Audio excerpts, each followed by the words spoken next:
What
up, what up, what up, everyone? Happy Wednesday. Welcome to The Cult. The Cult is a show that I stream Monday through Friday on YouTube, on X, the platform formerly known as Twitter, and on Rumble, where we do deep dives into the far left ideology that is permeating and, revolutionizing our culture every single day, or at least 6 days a week, certainly more than other people do. And I know that everyone was looking forward to finishing the Jim Jones documentary today. I'm sorry. We have something that is timely and relevant, and something that I was going to live stream this morning, but then I woke up late and because I forgot it. I forgot. But it is important. But I forgot. I am not a morning person, okay? I was up till like 3 a.m. last night. You can't expect me to get up to be streaming at like 10 a.m. I forgot. Not because I forgot it was happening, but I forgot about what day I forgot what day it was. So there is something that is relevant that we need to do today, and we will go back to the Jim Jones documentary tomorrow. I promise. I pinky swear. Trust me, bro. If someone wants to buy me some Jim Jones sunglasses, I would. You got to give me prescription though. I am blind. I can't I'm not totally blind, but I do actually need prescription sunglasses if I'm gonna have sunglasses. So if someone wants to buy me a pair of prescription Jim Jones sunglasses, I will let you know what my prescription is. That'd be pretty great. Thank you. So the thing that happened today that we're gonna be watching, congressional testimony. Now I know that doesn't sound exciting. I know that none of you got up this morning like I did. The first thing I saw this morning was this congressional testimony because Tayton was reminding me that the congressional testimony was today. And it was like the first thing I saw this morning.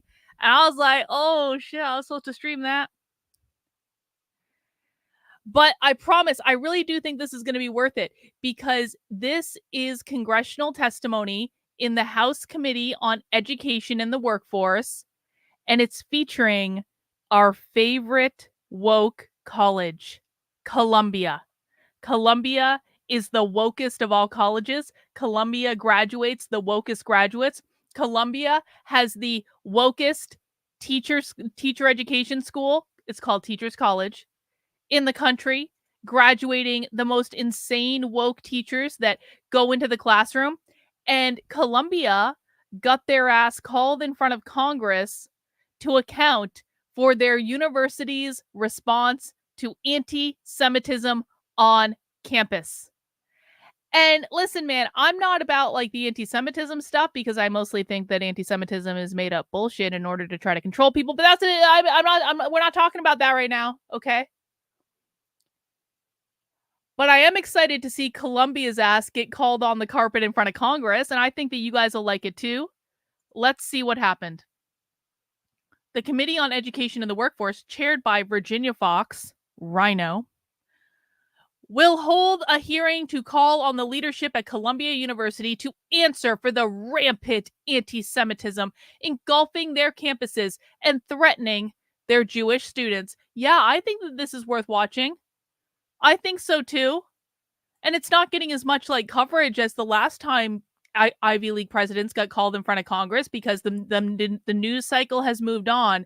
And God knows the news cycle is the most important thing we need to look at to understand what's important in the, like, I was thinking about this earlier today. Like, do you know how you can tell who the grifters are and who like the people who are actually into whatever they're talking about is?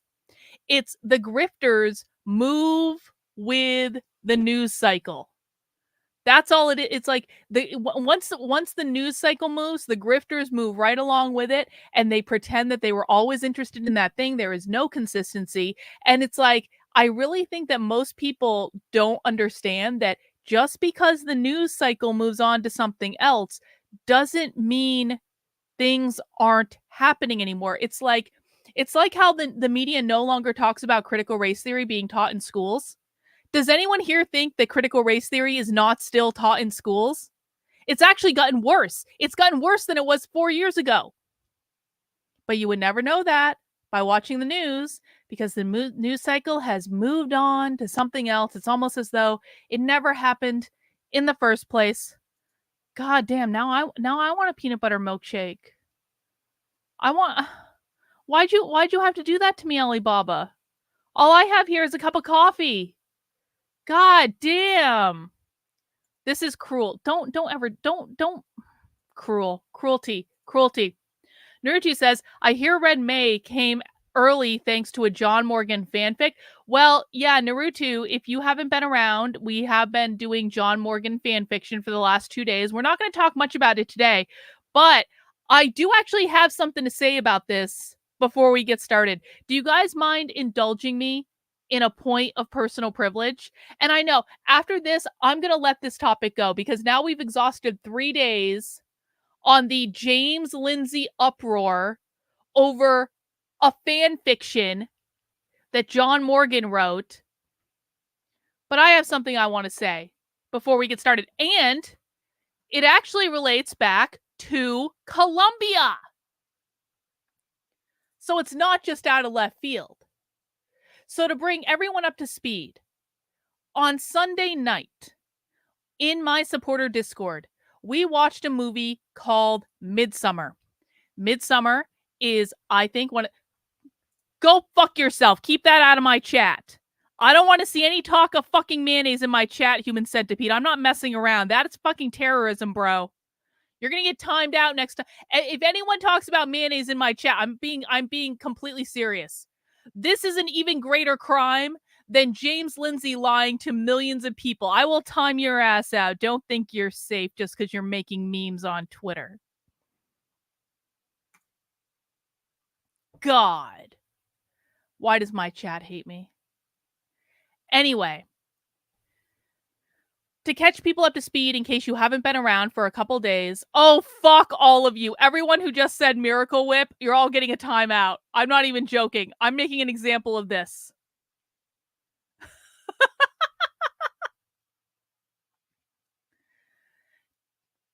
Take 3 to catch everyone up to the last couple days if you haven't been around.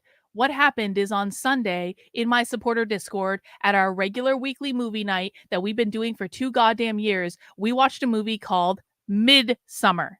Midsummer, now Sam is getting a timeout. Midsummer is one of the greatest movies ever made. I think. It's a horror movie. It's hard to watch at times, but I think it's a great movie and I was excited to share it with people. John Morgan, who is a college student that has been in my community for years, who is also a writer. He's very active in different writers groups. He's a very talented writer. He spent a couple hours writing a fan fiction that was inspired by the movie Midsummer, in which I was the star and in which James Lindsay got beaten with a whip until he admitted whiteness meant capitalism before he got burned alive as a human sacrifice, literally engulfed by the Gnostic sex cult. It's like a fucking allegory. James Lindsay literally got engulfed by the Gnostic sex cult to spread the good news to the world that whiteness means capitalism. It was funny. We had a good laugh. And then James Lindsay decided to retweet these psycho stalkers that have been stalking me for 4 years. Poetry Painter's been stalking me for 4 years. And James Lindsay decided to retweet Poetry Painter, who was complaining about this fan fiction, and accuse me of doing borderline devaluation. Which means he says I have a personality disorder. And all of this is because I retweeted a fan fiction that is hilarious. I read it the other day on the channel, so you can go back and listen to that. But all of this is because I retweeted a fan fiction that I didn't even write. And quite frankly, when I retweeted it, I hadn't even read it yet, and I didn't even know James Lindsay was in it. And that's the truth. I found out that James Lindsay was in this fan fiction when Poetry Painter started complaining about it on Twitter. I retweeted it to support John, who has been in my community for years and is generally a pretty good writer, and who put a nice picture of me on his fan fiction. That's why I retweeted it. And all of that led to me getting diagnosed by James Lindsay as having a fucking personality disorder in which I was devaluing him. We're going to talk more about that in a second. I can almost guarantee that wasn't the first fan fiction written about James Lindsay and likely won't be the last. Yeah, because guess what, guys? This is the internet. It's the way it goes. But I want to actually just talk about this for a second before we watch a clip that James Lindsay retweeted directly related to Columbia. Now, first of all, the crazy bitch who James Lindsay apparently thinks is completely mentally well has literally been complaining about this fan fiction for days now. Literally for days now. She's got this pinned to the top of her feed just like half an hour ago, 41 minutes ago. She's still complaining about this fan fiction. The fan fiction came out on Monday. It's Wednesday. She's still complaining about the goddamn fan fiction. James Lindsay wants me to believe that this person is of sound mind. That's just silly, bro. That's just silly. And look at this. Like, they're having a whole back and forth conversation about, like, they've called John all sorts of names. They've been calling me names. They call all you guys names. They call all you guys flying monkeys. It just goes on and on and on and on and on and on and on. And I was thinking about this today. These people who claim to be anti-woke. They're the good anti-woke conservatives. These people have expended more energy complaining about a fan fiction than the leftists. That, like, when I go undercover at events and I go secretly to a leftist event or a socialist event and I secretly record them and I release their private presentations on the internet for everyone to see. The leftists who I secretly record and then put out there on the internet complain less about me secretly recording them and putting them on the internet than James Lindsay's fans do about the fact that a member of my community wrote a fan fiction. Let's just like wrap our heads around that for a moment. And let us assess the state of James Lindsay's audience and the people that he's pandering to and catering to, because literally this has been going on all day on this bitch's feed. She's been tweeting other stuff too, but she constantly goes back to these conversations. If you go into her replies, and now of course it's not going to load because it's not going to do what I want it to do. Like, you scroll through this stuff, man, you can find Poetry Painter just having these massive backs and forths on this issue. And I guess it's not loading right now. Whatever. That's not what I want to show you. That's not what I want to show you either. And it's just like, the amount of people, and it's not even just her is the thing. I could pull up like dozens of people who have been talking about this for days, all of whom are kissing James Lindsay's ass. And I'm sitting over here going, we literally watch socialism 6 days a week. We talk about the left 6 days a week. We go inside their private events. You guys never talk about that. We get them recorded saying the quiet part out loud. You guys never talk about that. James Lindsay never wanted to acknowledge that. But the minute that a member of my community, as a joke, as just a fun activity that, quite frankly, John Morgan never really expected people to read his fan fiction outside of my community because it was just a fun, lighthearted thing to do as an inside joke within my community. And the only reason that more people have read it outside of my community is that James Lindsay was complaining about it and retweeting psychos who stalk me on the internet.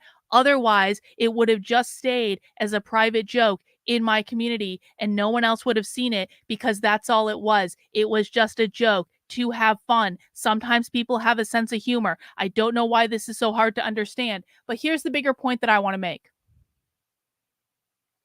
And this actually is, like, I've been thinking about this for the last couple days. James's diagnosis of me. James has 500,000 followers on Twitter. James has publicly diagnosed me as having borderline personality disorder and devaluing him. What does that mean? In the context of borderline personality disorder, devaluation refers to a psychological defense mechanism or coping strategy that individuals with borderline personality disorder may employ in their interpersonal relationships. I haven't spoken to James Lindsay in over 3 years. Oh, actually, I take that back. The last time I spoke to James Lindsay was June of 2021. So almost, I'm sorry, we're going to be accurate about this. One of us has to be accurate. God knows James isn't doing it. I haven't spoken to James Lindsay since June of 2021. So I don't know how I have an interpersonal relationship with him at all. Devaluation involves a shift in a person's perception of others. Well, yes, there certainly has been a shift where they view someone they previously idolized or held in high regard as unworthy, flawed, or worthless. People with borderline personality disorder often experience intense and unstable emotions and have difficulties with self image and struggling with maintaining stable relationships. The fact that I haven't spoken to James Lindsay in almost 3 years is evidence that I struggle to maintain stable relationships. I've spoken to James Lindsay like 3 times in my entire life.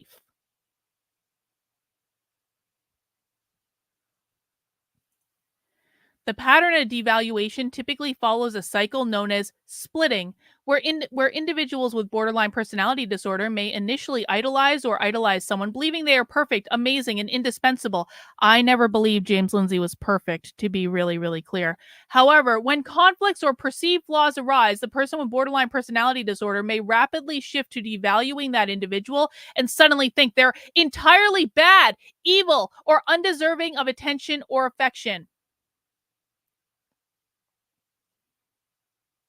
James Lindsay seems to have some sort of perception in his head that I owe him my admiration. Here's what I'm pissed off about. It is absolutely true, and I will never deny it, and I will never take it back, that when I first woke up and I was first deep diving into trying to figure out what the left was back in 2020, James Lindsay was a huge inspiration for me. I do not take this back. In 2020, his work was awesome. In 2021, his work was awesome. His work prior to me waking up was pretty good. I wasn't as actively involved then. I haven't gone back and reverse engineered everything, but I had no problem with James Lindsay at all. In fact, I dedicated the entire last chapter of my book to him precisely because, and I don't actually take this back, I do believe that if everyone worked as hard as James Lindsay was working back then, we wouldn't have a problem right now. But James is confused because James seems to think that because he inspired me back then, that I am never allowed to evolve my position, and I'm never allowed to change my mind, and I'm never allowed to have a different perception of him other than worshiping at his goddamn feet. And I disagree. I was on board completely with him until he dove headfirst into the Gnosticism bullshit. And I was criticizing the Gnosticism bullshit the entire time. I said, he doesn't know what he's talking about. He doesn't understand this. He doesn't know what he's talking about. Like, for years, for literally years, I was saying this. But I was also trying to be like, you know what? Don't throw the baby out with the bathwater. Like, you have to overlook some things. Like, I played it so fucking even keeled with him for a long ass time. When James Lindsay started going after activists that I was working with. Like, I'm gonna give a real example. Justin O'Donnell. Justin O'Donnell is one of the most effective activists in the state of New Hampshire. And Justin O'Donnell can be a handful, but Justin O'Donnell is an extremely, extremely effective activist.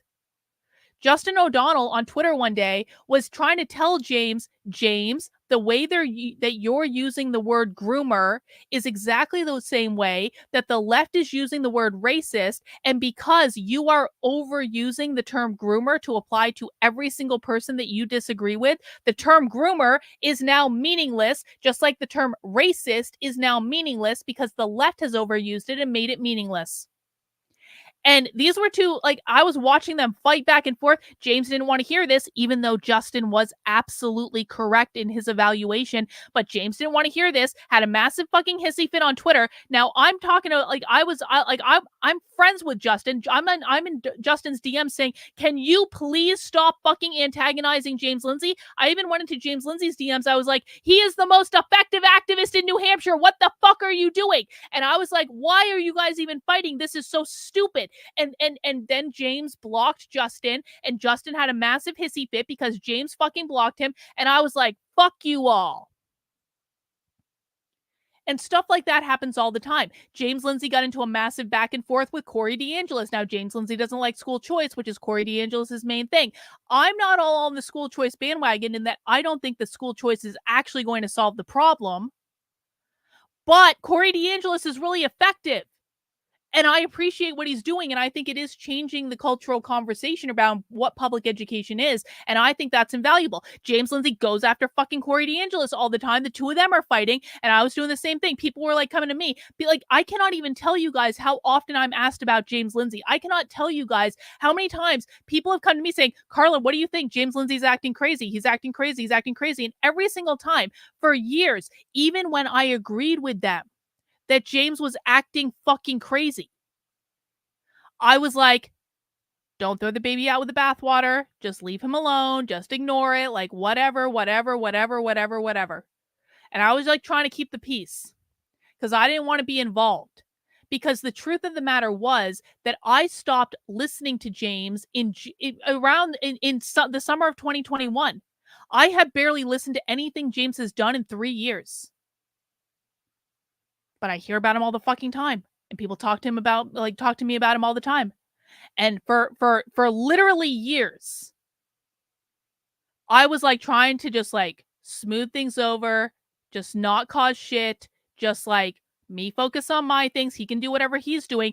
And in the meantime, by the way, as I'm exposing all of this stuff, as I was exposing the Burlington School District, as I was exposing autistic sex education, as we were finding school district after school district after school district, putting all their stuff on the internet, as I was going undercover at events, as I was doing deep dives into far left socialism, I would always send James my stuff and James would never share it.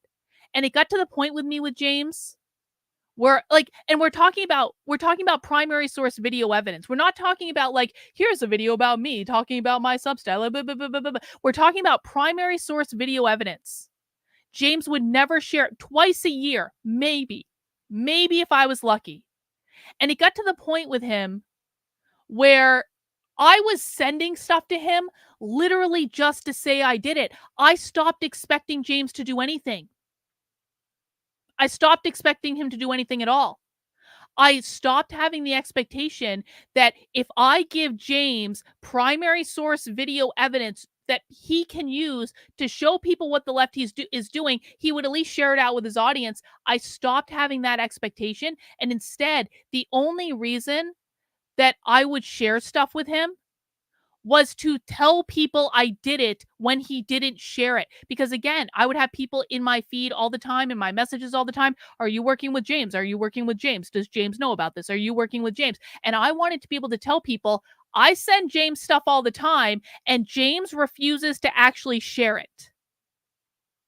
So I don't know what you want me to do. And people in my comments all the time are like, why aren't you making peace with James? Why aren't you working with James? You guys should be working together. Fucking tell him that. Because I tried for years. I tried to keep the peace for years. I didn't say anything about him descending into Gnostic insanity. I have never been on my best behavior more than I was on my best behavior with fucking James Lindsay. And then I criticized Moms for Liberty and he blocked me on Twitter, which I was kind of like, honestly, I was so over it at that point that I was like, whatever. Like, I don't even care. I still hear everything he says because people tell me or they send me DMs or like whatever. It's not even that big of a deal.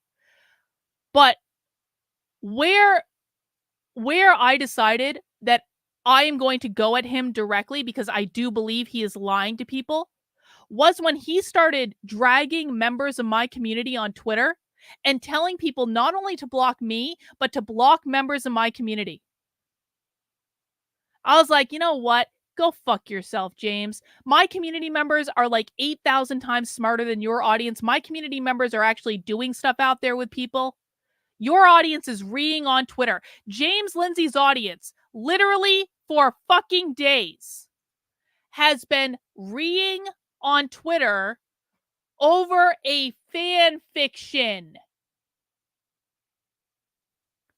And James himself is diagnosing me with a personality disorder because I no longer idolize him, because I no longer put him on a pedestal, because I started telling the truth overtly about what he was doing, because we started correctly calling out the fact that James is lying to his audience.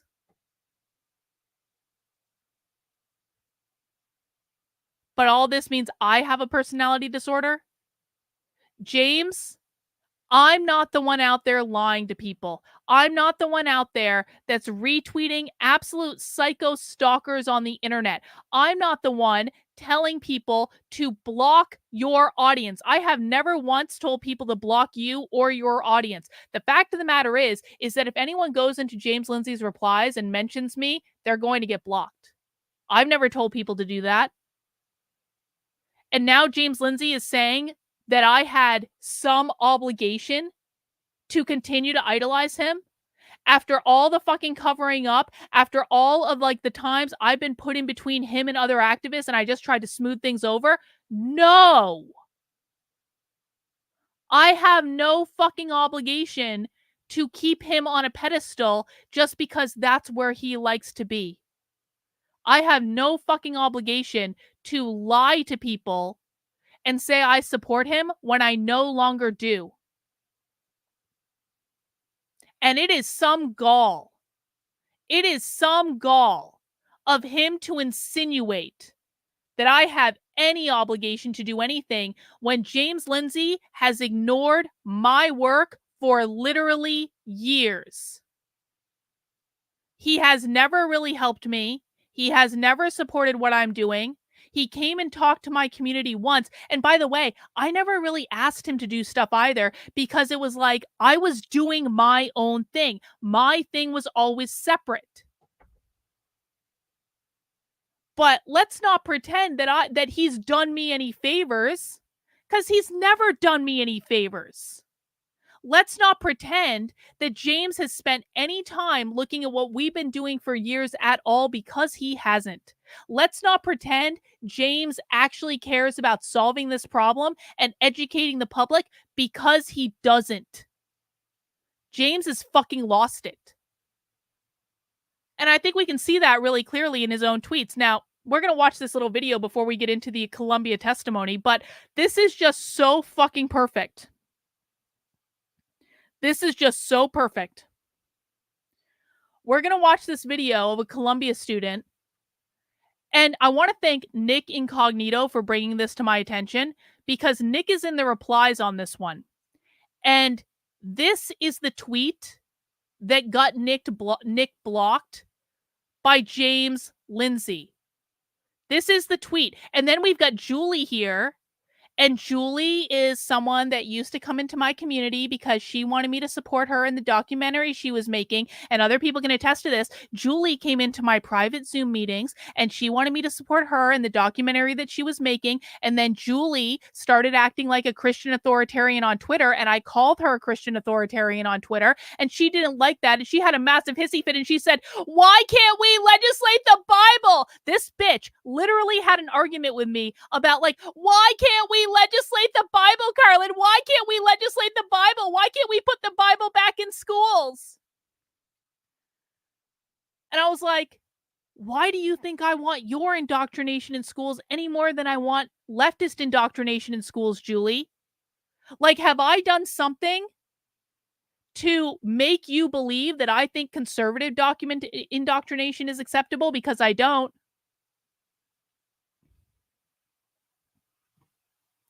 So Nick got into a back and forth with Julie. I know Carlin B is super fixated on needing people to explain the communist agenda in exactly the way she does. This is the typical talking point of the James Lindsay stance.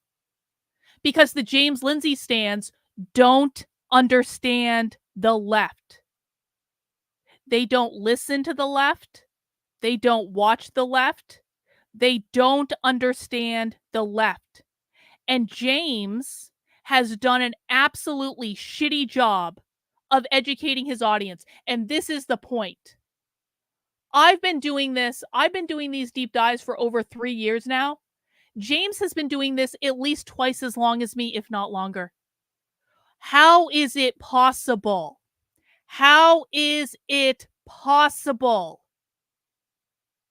that my audience knows more about what the left is doing than James and his audience?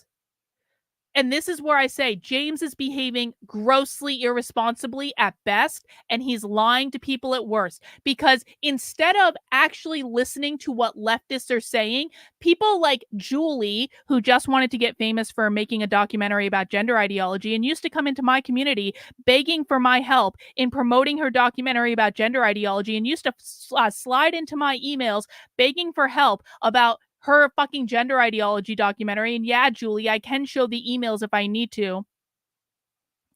Now Julie is like, I know that Carlin is super fixated on needing people to explain the communist agenda in exactly the same way she does. What does it matter? They hate capitalism. They hate America. They hate freedom. Like, literally, James Lindsay's audience is taking the. Do you guys remember after 9/11? After 9/11, do you guys remember when the conservatives after 9/11 were like, the Muslims attacked us because they hate our freedom? Julie is saying the same thing. Julie, James Lindsay stan, is saying the leftists are attacking us because they hate our freedom. No, Julie. No, that's not why they're attacking you. And Nick correctly says, how do socialists define capitalism? And then Julie, James Lindsay stan, can't answer the question.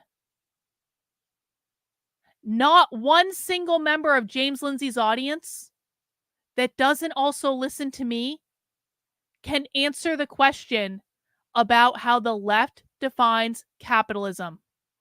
Her answer is, I guess the activists conflate everything oppressive and bourgeois, such as whiteness, heteronormativity, cisnormativity, etc., with capitalism. That's fine if she wants to point that out. I literally don't say that. But nice try, Julie. Thank you very much for letting us know that you have never actually listened to what I've said. It's fine for Carla to point that out. It's great. But it doesn't matter to most people. Most people have an emotional connection to preserving freedom than to preserving capitalism. And Reagan correctly says that capitalism is defined as private property ownership, Julie. Human Centipede says, I listened to James for years. The best I could get my kids to understand was SEL is bad. After 6 months here, my 10-year-old can fully explain the nuclear family in relation to the gender binary, and I bet that says social reproduction theory. Hang on. Social reproduction theory, private property, and the Marxist goals in education to overthrow capitalism. Julie, James Lindsay stan, cannot explain any of this. And that's because James has failed in his one and only job to teach people. But they want to make it about me. They always want to make it about me. They always want to make it as Carlin is forming a cult. Carlin just needs people to say the same thing she does. Otherwise, she blocks them from their community. No, Julie, no. The reason that my community members all say the same thing is because they literally sit here with me some 6 days a week and watch videos where the left is saying the same thing over and over and over again. And the idea that more people have an emotional connection to preserving freedom than to preserving capitalism. Julie, are you fucking stupid? I know the answer to that. Julie, that is ridiculous. Because Julie, James Lindsay stan, does not understand that how the left defines capitalism is freedom. Julie, the left defines capitalism as private property ownership. Private property ownership is specifically defined as your ability to own a home, your ability to own land, your ability to own a rental property, your ability to have intellectual property, your ability to own a business, your parental rights, and wait for it, Julie, your individual liberties. You're telling me, Julie, best friends with James Lindsay, total James Lindsay stan. Julie, you're telling me that most people don't believe that individual liberties are freedom, because that is quite literally one of the things the left defines as private property under capitalism. You're telling me that most people can't rally around the idea of parental rights because parental rights is literally a form of private property under capitalism. You're telling me that most people can't wrap their heads around the idea that being able to buy a home, being able to buy land, being able to own a private business, those things all equate to freedom, because those are all under capitalism, Julie. And if you had spent more time listening to me rather than just begging for my help in promoting your gender ideology documentary so you could be famous on the internet and then go on a campaign to put the Bible back in schools and legislate your conservative Christian beliefs like the authoritarian cunt that you are, perhaps you would have understood that. But what I really want to do on this is I actually want to watch the clip that James posted before we get into the Colombia stuff. Actually, no, this is Colombia. This is Colombia. I want to listen to this clip so that you guys can hear what's going on in Colombia, and then we're going to talk about James's response. I could never imagine the dean of the business school or the president of the university sitting here, without openly and listening to a conversation like this. This would seem too radical for them. How do we get them to see the truth? I'm not a reformist. I don't believe in reform if that wasn't all. The system is purgatory, it's not reformatory. And I don't believe in representational politics. I am for land back. This is indigenous land. That means indigenous sovereignty needs to assert itself. This is indigenous land and we want the land back. What does that sound like to people? And remember, this is what Julie was literally responding to on James Lindsay's timeline. What does that sound like to people? Does that sound like anything related to something we were just talking about? Above all, I don't pledge allegiance to no American flag, let alone to no constitution. I don't call myself an American, and I've never called myself a Canadian. I may enjoy the privileges of a certain citizenship or so, but that is the difference between acknowledging privilege and complicity within the very land that I stand on. Okay. What is required is to center indigenous people in this struggle, and anti-Black or Black struggles, and deal with anti-Blackness within our communities as well. The only people who are not settlers besides indigenous people are those who are descendants of the Middle Passage because they did not choose. We have anti-Blackness within our Muslim communities. We have queerphobia within our Muslim communities. In order to then counter, we need to develop an Islam of the oppressed. Where's the continuation of Malcolm's project? Where's the valuing of MLK's political theological arc? Yet we see this anti-spiritual animus because, again, the left has bought into the secular liberal discourse that masks its Christian ethos under rubric of some humanists. We're all equal, I'm colorblind, multicultural rhetoric. Well, I want to be seen for my color, and I want to be appreciated for that, as well as a hell of a lot of things having to do with my assemblage. But this introverted inferiority complex of wanting to assimilate into a white world, listen, Fanon said that decolonization is inherent. Oh, decolonization. Decolonization. Oh, wow, look at that. That's about removing the oppressive force of capitalism. The violent act.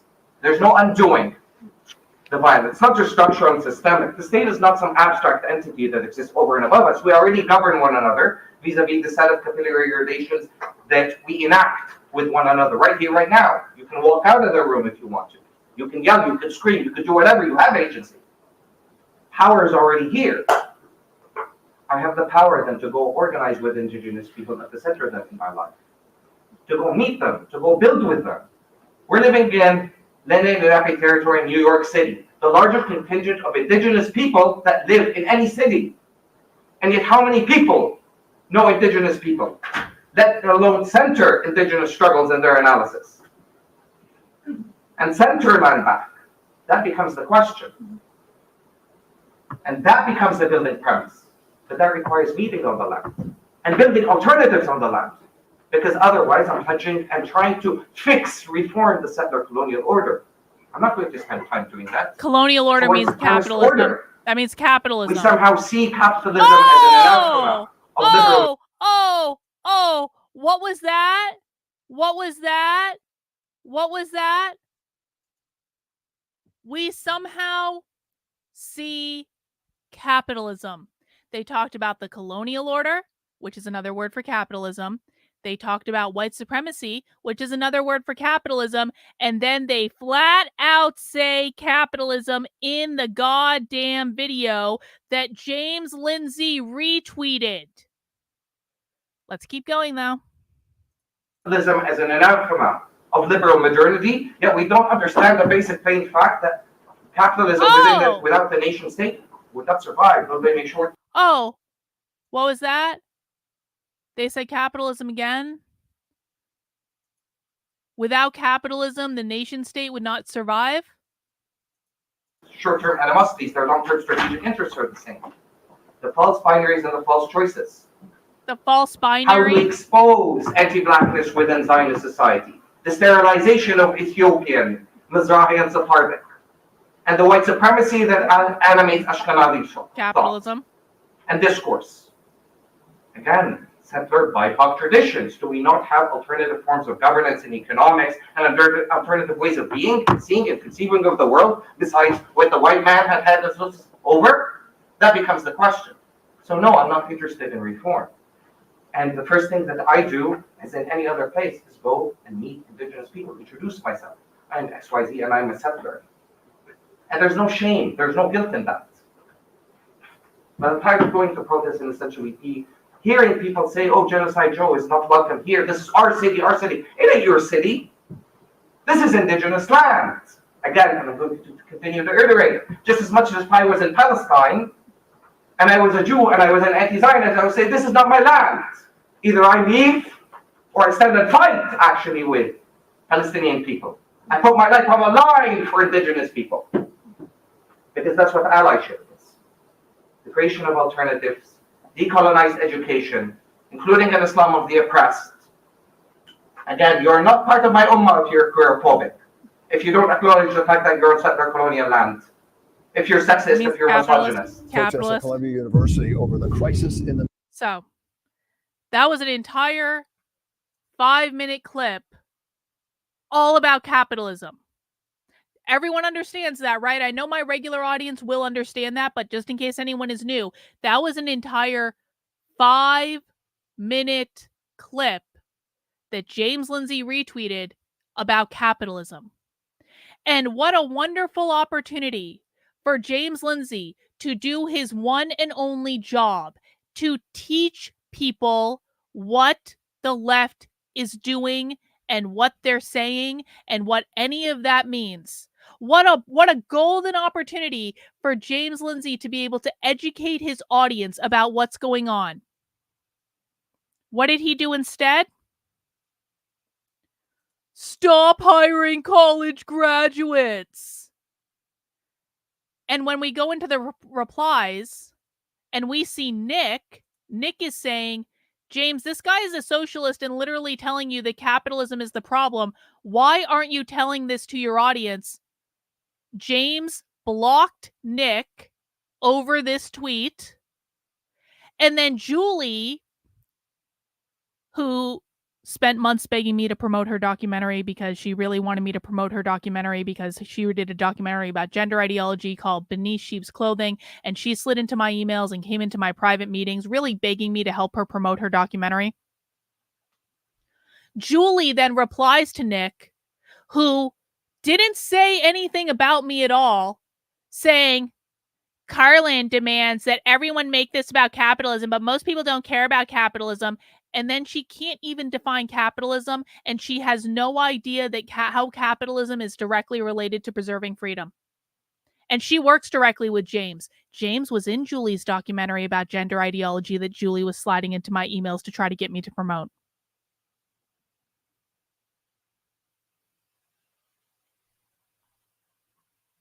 James does nothing to teach his audience. His audience is in the comments complaining about the fact that I teach people that this is about capitalism. And James blocks people for trying to for saying, why aren't you explaining this is about capitalism? And then James declares to people that because I'm pointing this out correctly, that I have borderline personality disorder, and that I'm devaluing him for retweeting a fan fiction that someone in my community wrote for fun. I'm sorry, but I think it's a lot crazier that James has an opportunity to teach millions of people what is going on, that James is quite literally retweeting the material anyway. He's sharing the material anyway. And yet he does nothing to teach his audience what this is about, as evidenced by the fact that his audience has no fucking clue what they're talking about. No, James, I don't have any obligation to continue to cover this up. I have no obligation to continue to lie to people and send them to you when you're doing nothing to teach them, bro. I have no obligation to continue to kiss your ass. You got plenty of people doing it. You certainly don't need me, because you've gone off the goddamn reservation, and what you're doing is actually detrimental to solving any problem. Stop hiring college graduates. That's how you're going to teach people what's going on.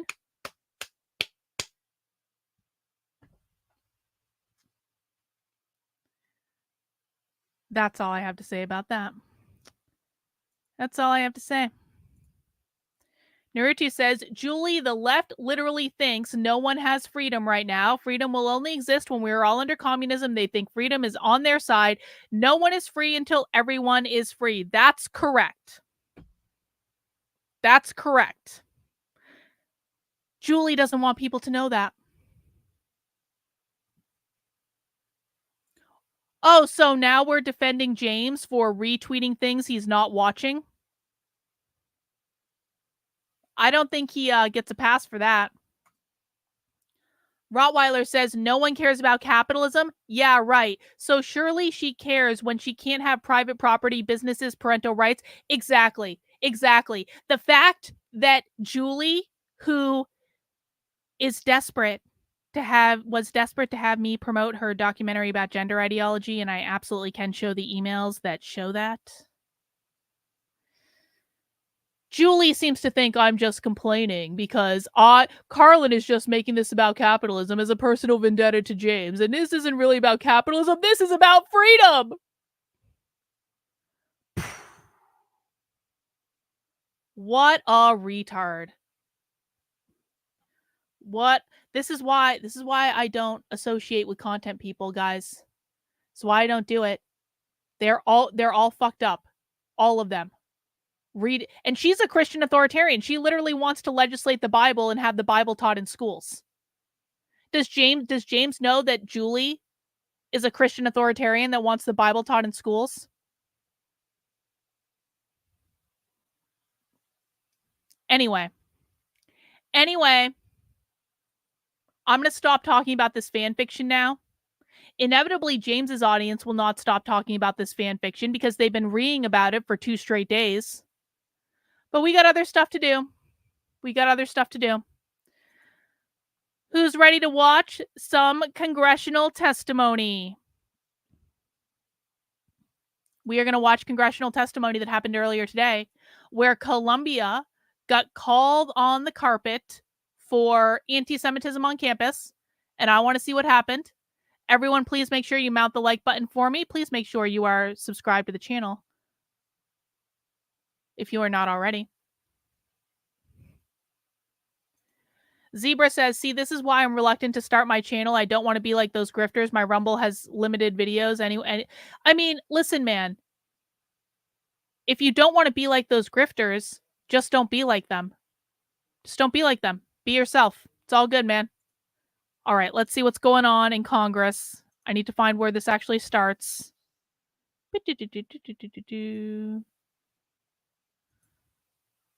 Yes, at any time. Come on.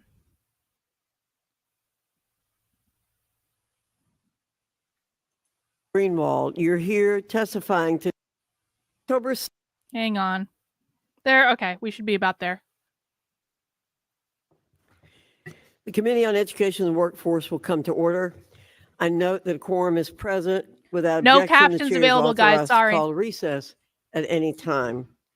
Since October 7th, this committee and the nation have watched in horror as so many of our college campuses, Thank you, Nick. particularly the Good most job. expensive so-called elite campuses, have So-called erupted into elites. hotbeds of anti-Semitism and hate. So-called elites.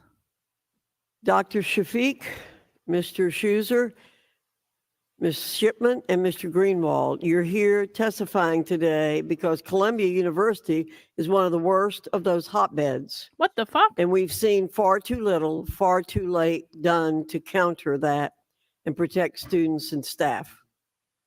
Columbia stands guilty of gross negligence at best, and at worst has become a platform for those supporting terrorism and violence against the Jewish people.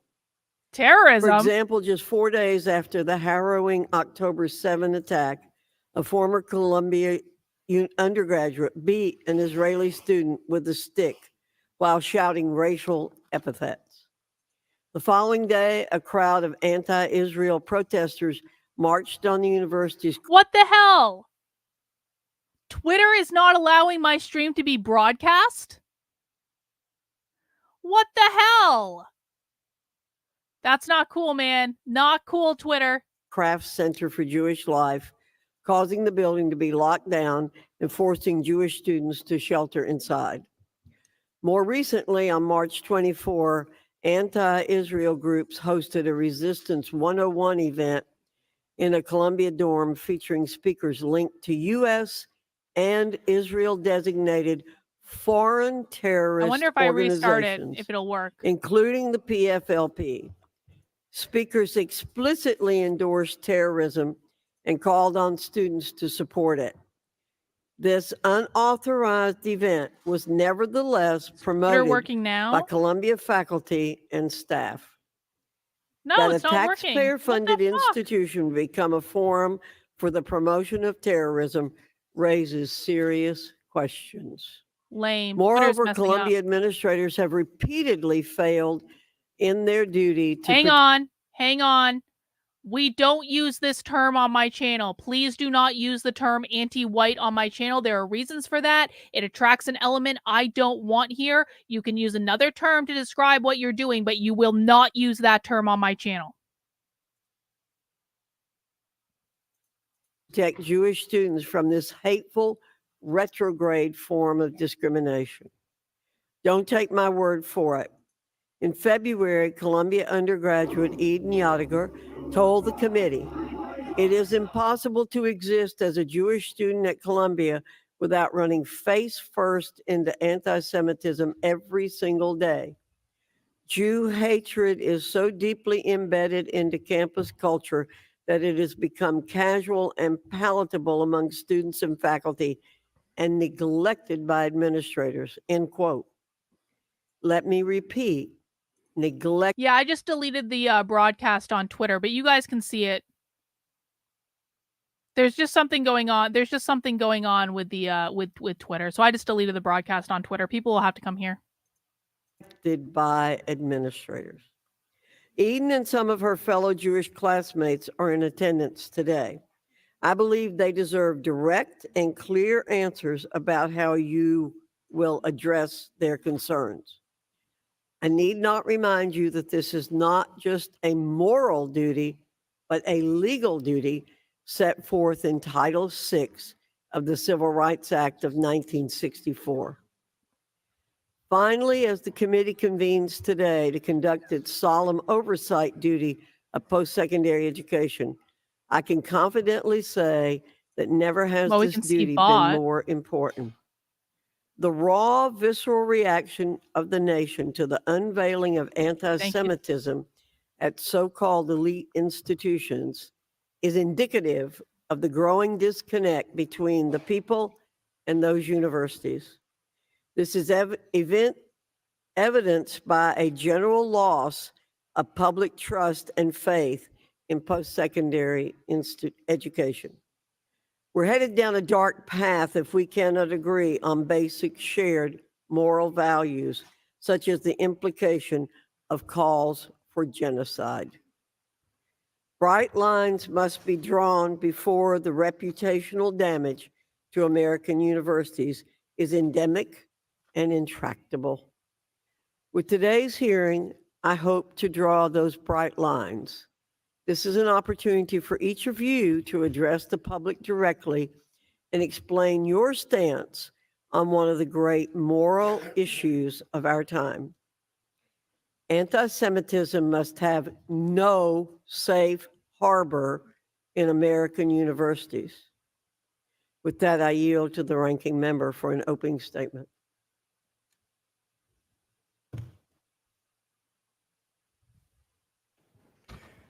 Thank you, Dr. Fox, and thank our witnesses today for appearing with us. I'd like to start my opening statement with a video from the 2017 rally to remind everyone of what happened at the University of Virginia campus during a Unite the Right rally. As a warning, this video may contain some graphic content. Oh, God. What does this have to do with Columbia? Fucking morons. Idiots.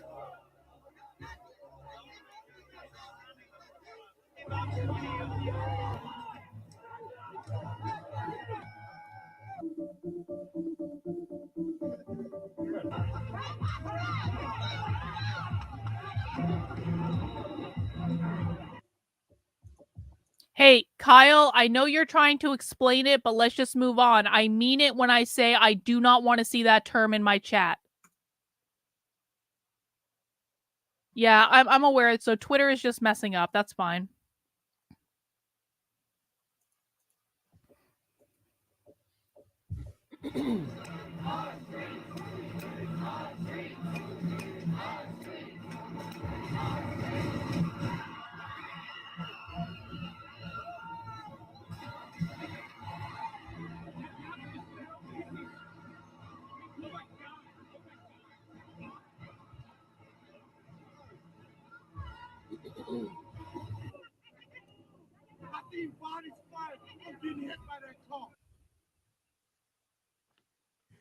Thank you. As shown in the video, white supremacists marched through the grounds of the University of Virginia in 2017, chanting slogans such as, "Jews will not replace us." At the time, I wrote a letter to my Republican colleagues asking for a hearing to discuss rising tensions and discrimination on college campuses. I have that letter with me today, and I'd like to ask unanimous consent to enter that letter into the record. Without objection. Regrettably, the country was denied the opportunity to address this issue 7 years ago. What we saw in the video was not an isolated event. It is the byproduct of this country's century-long history of white supremacy and anti-Semitism. And so we should not feign surprise at hate speech on America's college campuses. The fact is that college campuses are polarized, as is our society, and we have witnessed a disturbing rise in incidents, not only in anti-Semitism, but also there are people in protesting. racism, Can you guys hear that? They're protesting in the halls. Islamophobia, homophobia, and other forms of hate. They're protesting in the halls.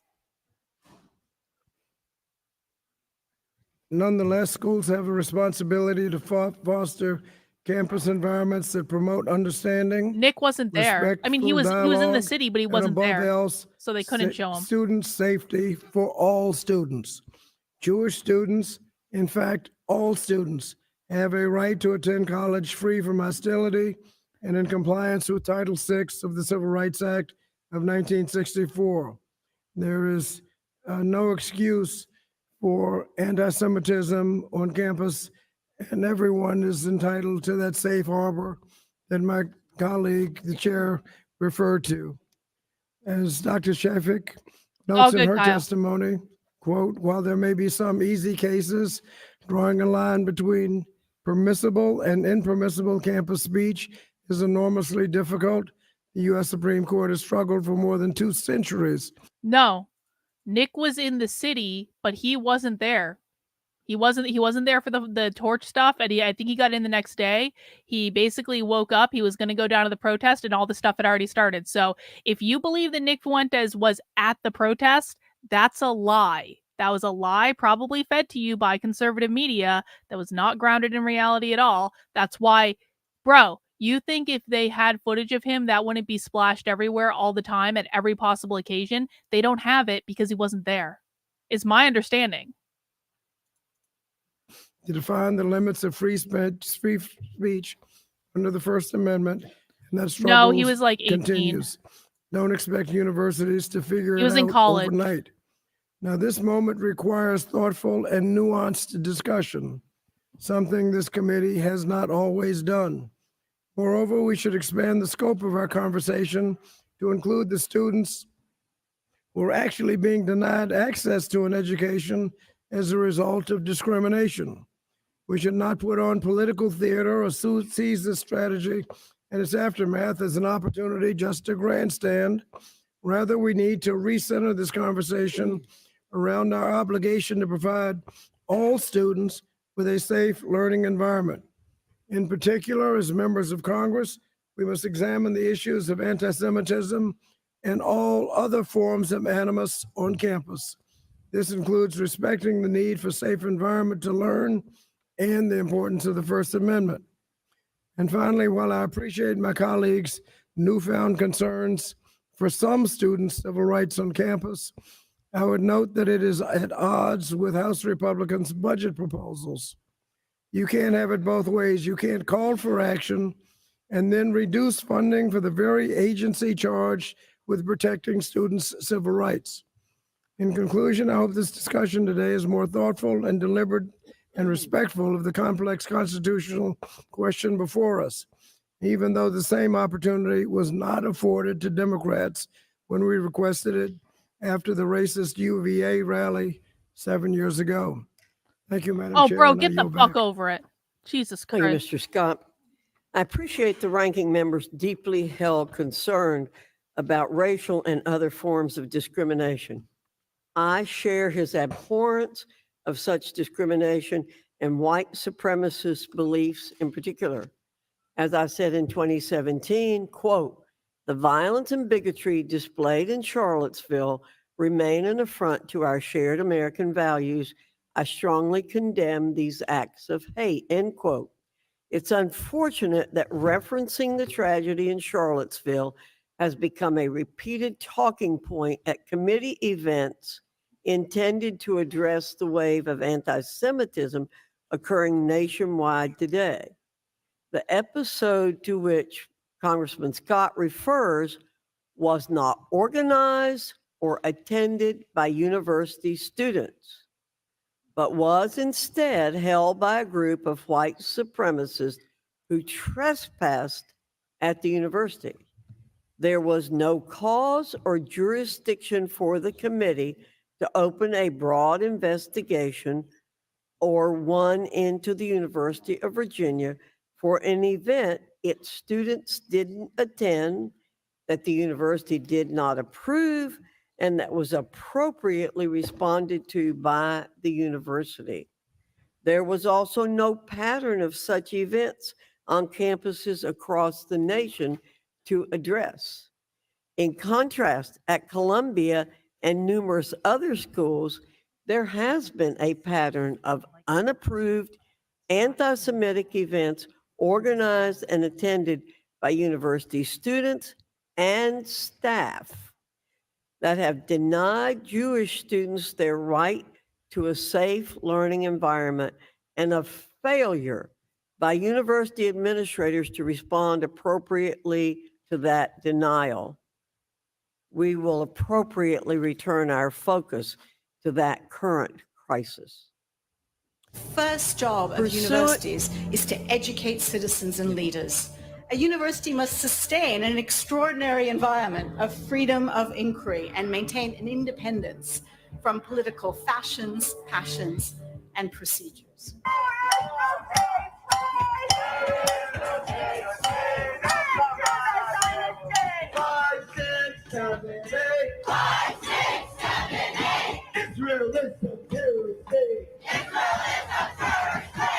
Fuck Israel! Fuck the Jews! We will disrupt you in the streets. We will close down the bridges. We will disrupt you in restaurants.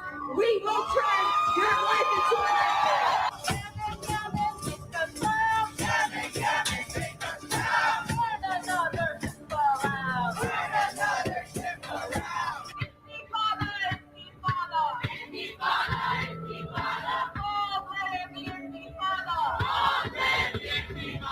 So in honor of every single Palestinian martyr, I want you to chant with me. We will honor all the martyrs. We will honor all the martyrs. All the parents. Look at all those good socialists while wearing their masks. Pursuant to Committee Rule 8C, all The members who wish to revolution. insert written statements into the record may do so by submitting them to the committee clerk electronically in Microsoft Word format by 5 p.m. 14 days after the date of this hearing, which is May 1, 2024. And without objection, the hearing record will remain open for 14 days to allow such statements and other extraneous material referenced during the hearing to be submitted for the official hearing record. I now turn to the introduction of our witnesses. Our first witness is Dr. Minouche Shafik, who is president of Columbia University in New York, New York. Look how Our conciliatory second she looks. witness is Professor David Schuser, who is co-chair of the Task Force on Anti-Semitism at Columbia University in New York, New York, and served as dean of the law school from 2004 to 2014. Our next witness is Ms. Claire Shipman, who is co-chair of the Board of Trustees of Columbia University. And our final witness is Mr. David Greenwald, who's also co-chair of the Board of Trustees of Columbia University in New York. We thank you all for being here today and look forward to your testimony. I want to remind the witnesses we have read your written statements, which will appear in full in the hearing record. Pursuant to Committee Rule 8D and committee practice, I ask that you each limit your oral presentation to a 5-minute summary of your written statement. I also remind the witnesses to be aware of the responsibility to provide accurate information to the committee. I will first recognize Dr. Shafik for 5 minutes. Thank you, Madam Chairwoman Fox, Ranking Member Scott, and members of the committee. My name is Minouche Shafik, and I'm the 20th president of Columbia University. And let me start by saying that Columbia strives to be a community free of discrimination and hate in all its forms, and we condemn the anti-Semitism that is so pervasive today. Anti-Semitism has no place on our campus. She just admitted it's personally pervasive. Committed to doing everything I can to confront it directly. My approach to these issues is Wow. informed in part by my own experiences. I was born in Alexandria, Egypt, but after losing everything during the revolution, my family came to the United States when I was just 4 years old. We lived in Georgia, Florida, and North Carolina. I was the product of the desegregation era and was bused to many public schools and witnessed firsthand many aspects of discrimination. After attending the University of Massachusetts and the London School of Economics, where I later became president, I received a scholarship to The London School of Economics is Marxist. attend Oxford University, where I did a doctorate in economics. For most of my So she's a career, I've Marxist. worked in international organizations where people from all nationalities, religions, and backgrounds worked side by side to solve the world's problems. And I wanted to bring that 25-year track record of leading and improving large, complex, and diverse organizations to a great university like Columbia. But on October 7th, the world changed. And so did my focus. How? How did the Israel world was brutally change? attacked by Hamas terrorists, and Wait, very soon it became clear. Wait, how did the world change on October 7th? I'm asking a serious question right now. How did the world change? Now, I'm not making light of any terrorist attack because terrorist attacks are awful. And I think that what happened on October 7th was a terrorist attack, and that's not something that I co-sign. I condemn it resoundingly. Bad behavior. Unconscionable. However, and I hate to be that guy, stuff like that happens all the time. Maybe it doesn't happen to Israel, but did anyone's world change on October 7th? Like, really? I understand some people's world changed. If you have family members that were involved, if you lost loved ones, if you live in Israel, yeah, I can imagine that your world changed, but I'm just going to say it. My world didn't change. The only thing that changed about my world is I wanted to tune into Nick Fuentes to hear what Nick Fuentes had to say about all this, because I thought that he was just going to be off his goddamn rocker. And yeah, and it turns out that Nick Fuentes was actually the voice of reason for once in his goddamn life. That was the impact on my world. Is I was like, holy shit. Maybe he has some points about some things. Like that was, it was like another day. October. This is like when that rabbi was debating Candace Owens, and the rabbi was like, Candace, why can't you just admit that October 7th was the worst event in the history of humanity? Like, no, it wasn't. Sorry. That these horrific events would ignite fear and anguish across our campus. For thousands of our Jewish and Israeli students, the catastrophe was deeply personal. Many knew people that had been killed or taken hostage in the attack. For many other Columbia students, the war in Gaza also had profound personal implications, and also was part of a larger story of Palestinian displacement, as well as a humanitarian catastrophe. Trying to reconcile the free speech rights of those who wanted to protest and the rights of Jewish students to be in an environment free of discrimination and harassment has been the central challenge on our campus and numerous others across the country. Regrettably, the events of October 7th brought to the fore an undercurrent of anti-Semitism that is a major challenge, and like many other universities, Columbia has seen a rise in How are we defining anti-Semitism? We How are took we immediate defining action that? after October 7th. We contacted those directly affected to provide them with support, both in the region and in New York. I attended a vigil for the victims on October 9th. We held daily meetings of our campus security committee. We brought in extra security expertise. What is the definition of and had regular anti-Semitism? contact with NYPD and the FBI. I have spent most of my time since becoming president on these issues, holding over 200 meetings with groups of students, faculty, alumni, donors, parents, some of whom are here, and 20 meetings with other university presidents to learn from each other. And that work has been done alongside my excellent colleagues at Columbia and with the active engagement of our trustees, including my co-chairs who are with me today. Our actions included support for students, enhanced reporting channels for incidents, hiring additional staff to investigate complaints, developing new policies on demonstrations, holding listening forums to model respectful behaviors, launching educational programs, and forming a task force of our senior academic leaders to propose solutions to anti-Semitism. From the start, I've held on to 4 principles. First, safety is paramount, and we would do whatever is necessary to ensure the safety of our campus. Because of those efforts, the vast majority of our demonstrations have been peaceful. Second, we would demonstrate care and compassion equally to everyone. Third, we must uphold freedom of speech because it's essential to our academic mission, but we cannot and shouldn't tolerate abuse of this privilege to harass and discriminate. And fourth, the ultimate answer to anti-Semitism and all its forms is education.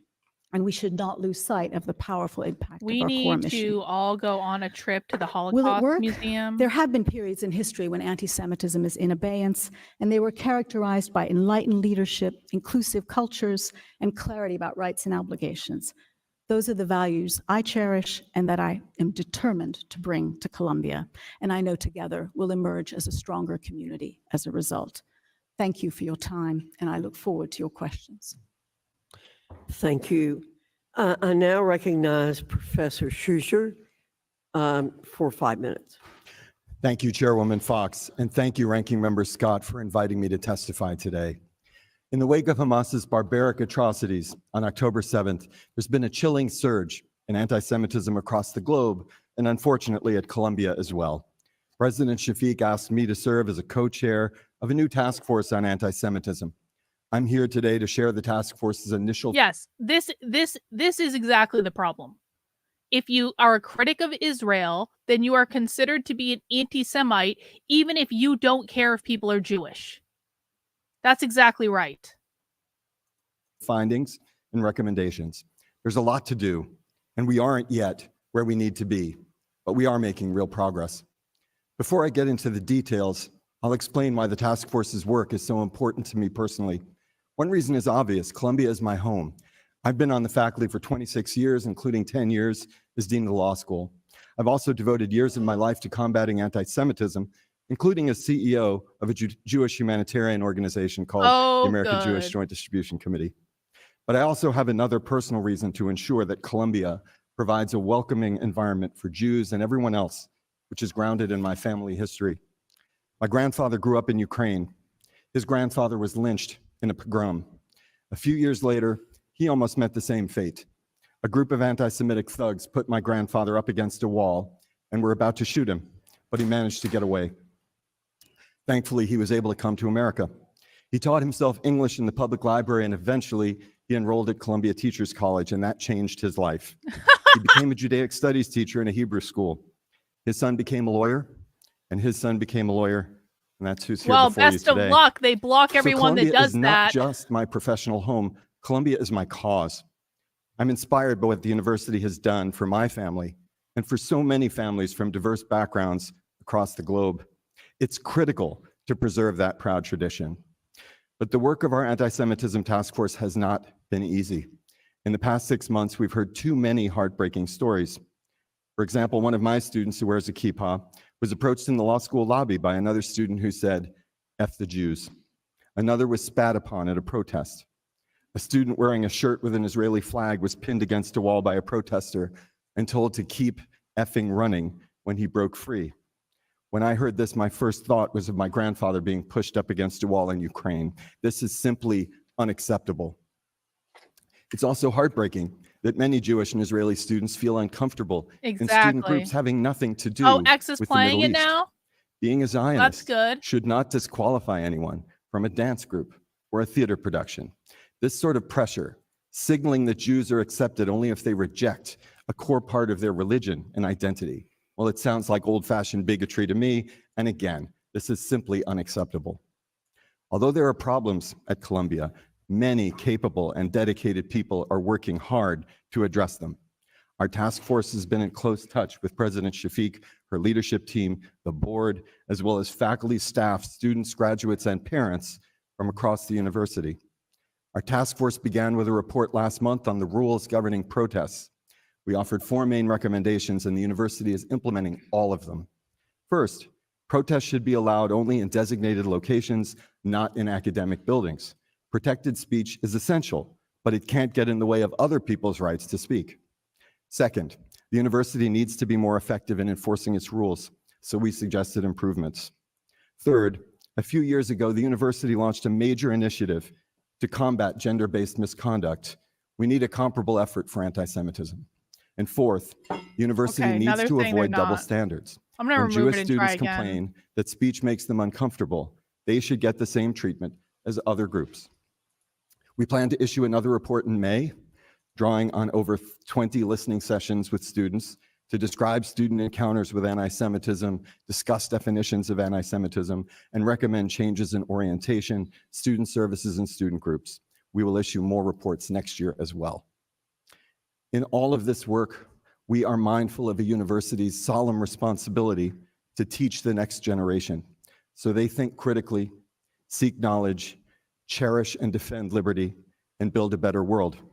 We may disagree, even passionately, but we are at our best when we state our positions with civility. This shows not only skill as an advocate, but also human decency, respect for shared values, and respect for each other. Thank you, and I look forward to your questions. Ms. Shipman, you're recognized for 5 minutes. Chairwoman Fox, Ranking Member Scott, members of the committee, thank you for the opportunity to be here today and to discuss Columbia's efforts to combat anti-Semitism. Anti-Semitism is dangerous and reprehensible.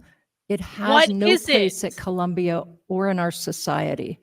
And I'm grateful as a citizen and as co-chair of our board for the spotlight you're putting on this ancient hatred and the critical role you all play in holding our most important institutions accountable. As a reporter, I always have a bias toward transparency and accountability. It is difficult and heartbreaking to hear, as we do regularly, that members of our community, like these brave students who are here today, feel unsafe. I am the parent of college-age children. I know dozens of students at Columbia, and I feel this current climate on our campus viscerally. It is unacceptable. I can tell you plainly that I am not satisfied with where Columbia is at the moment. As co-chair of the board, I bear responsibility for that.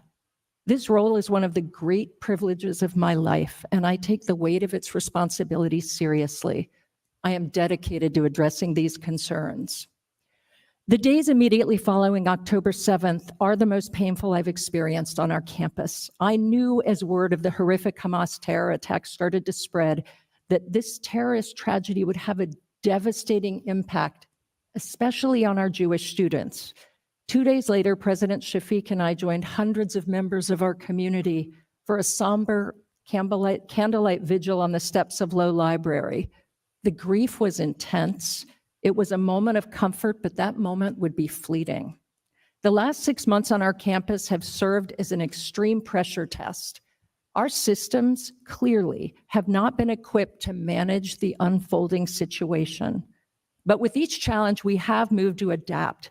Physical safety, as President Shafiq said, was and is paramount. We were seeing protests of an unprecedented type and scale, levels of threats and harassment, especially directed at our Jewish students, that was unacceptable. We shut our gates. We backed the critical decision to bring the New York City Police Department onto our campus during demonstrations for the first time in 50 years. We've also brought on other law enforcement experts, rewritten our rules, beefed up our enforcement process. We've suspended 2 student groups for noncompliance, more than a dozen individual students, and we disciplined faculty members. We've also created a heavily respected independent anti-Semitism task force, as you've heard, and launched training across the university on anti-Semitism. I hope to be able to talk about more of our efforts later, but let me say something equally important. We are far from done. I am outraged by the vile sentiments I continue to hear by those who ignore our rules, and we are holding them accountable. This problem, though, goes deeper than discipline. It's about returning to our core values as an institution. Late last fall, I moderated a powerful event with 2 brilliant women, our Israeli dean of our foreign policy school and her friend, the Palestinian dean of Princeton's foreign policy school. They didn't agree on everything, but the women spoke with empathy, wisdom, common sense, and respect. That should be our steady state. 40 years ago, I arrived in New York from Columbus, Ohio, a financial aid student with little sense about the school, about the city, or even the world. I was challenged by the breadth of ideas and outlooks. I drank up the chance to rub shoulders with cutting-edge DNA researchers, frontline Cold War strategists who changed my political point of view. Columbia changed my life. That is what universities are meant to do, to teach students how to think, not what to think, to challenge and broaden, and definitely not to intimidate and terrorize. We can be a campus that battles both anti-Semitism and all bigotry, and also be a place that allows for vigorous debate. a place that can weigh the most difficult questions in the world in a civilized, respectful fashion.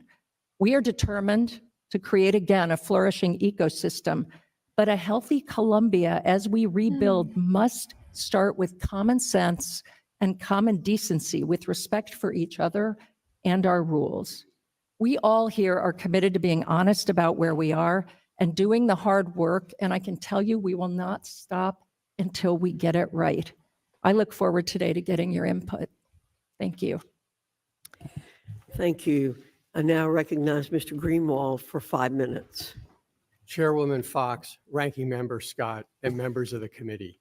Thank you for this opportunity to discuss how Columbia University is fighting the surge in anti-Semitism on our campuses since the revolting and horrific Hamas terrorist attack on October 7th. We recognize this hearing as part of a broader effort by the committee to combat anti-Semitism and bigotry on college campuses. We stand ready to assist the committee. In recent years, anti-Semitism has been on the rise across the world, throughout the United States and on university campuses. This disturbing trend was starkly brought to the forefront on October 7th. We agree with the committee, it's essential that we take on this fight. Let me make clear from the outset, any targeting of Jews for hate, harassment, violence, intimidation, discrimination, or exclusion is anti-Semitic and unacceptable at Columbia. We finally have a definition of anti-Semitism. Let's just listen to that again. Of Jews for hate. Let me make clear from the outset, any targeting of Jews for hate, harassment, violence, intimidation, discrimination, or exclusion is anti-Semitic. The targeting of Jews for hate, harassment, intimidation, violence, and discrimination, and exclusion. That's our definition of anti-Semitism. Okay, well, I think we can all agree that criticizing the government of Israel is not on that list, so that's really good news. And unacceptable at Columbia. The university's leadership, including the Board of Trustees and President Shafiq, are committed to stopping these incidents and standing with the Jewish community. Yes, Bach, Christ is King. We know this work is not complete. Exactly. I've been co-chair of the Board of Christ is King. Trustees Mr. together Greenwald, with Claire. Christ is King is not anti-Semitism. Why is she interrupting his opening statement? We've been asked to have you pull your mic closer to you, please. Thank you. Okay. Is that better? Oh, thank you. For 40 years since graduating from Columbia Law School, I practiced in New York and London until retiring as chairman of the Fried Frank firm in February of this year. My wife, Beth, is in the audience today, demonstrating the love and support she has shown me for 40 years. I'm a Jewish American. I've been subjected to anti-Semitism. How? Beth and I are active in the Jewish community. No answer. And in 2017, I proudly accepted the American Jewish Committee's Learned Hand Award. The AJC works to combat anti-Semitism and bigotry in all forms. I mention my background only to make clear that I come to these issues with personal experience. There was corrosive and unacceptable fear at Columbia following the barbaric terrorist attacks by Hamas on Israeli citizens, the worst women, event in the history children, of humanity, and babies. Obviously. A professor glorified the attacks. A group of faculty penned a letter saying that the terrorist attacks were legitimate military actions. There were protests on campus in which protesters shouted "From the river to the sea" and held banners saying things like "Whatever it takes."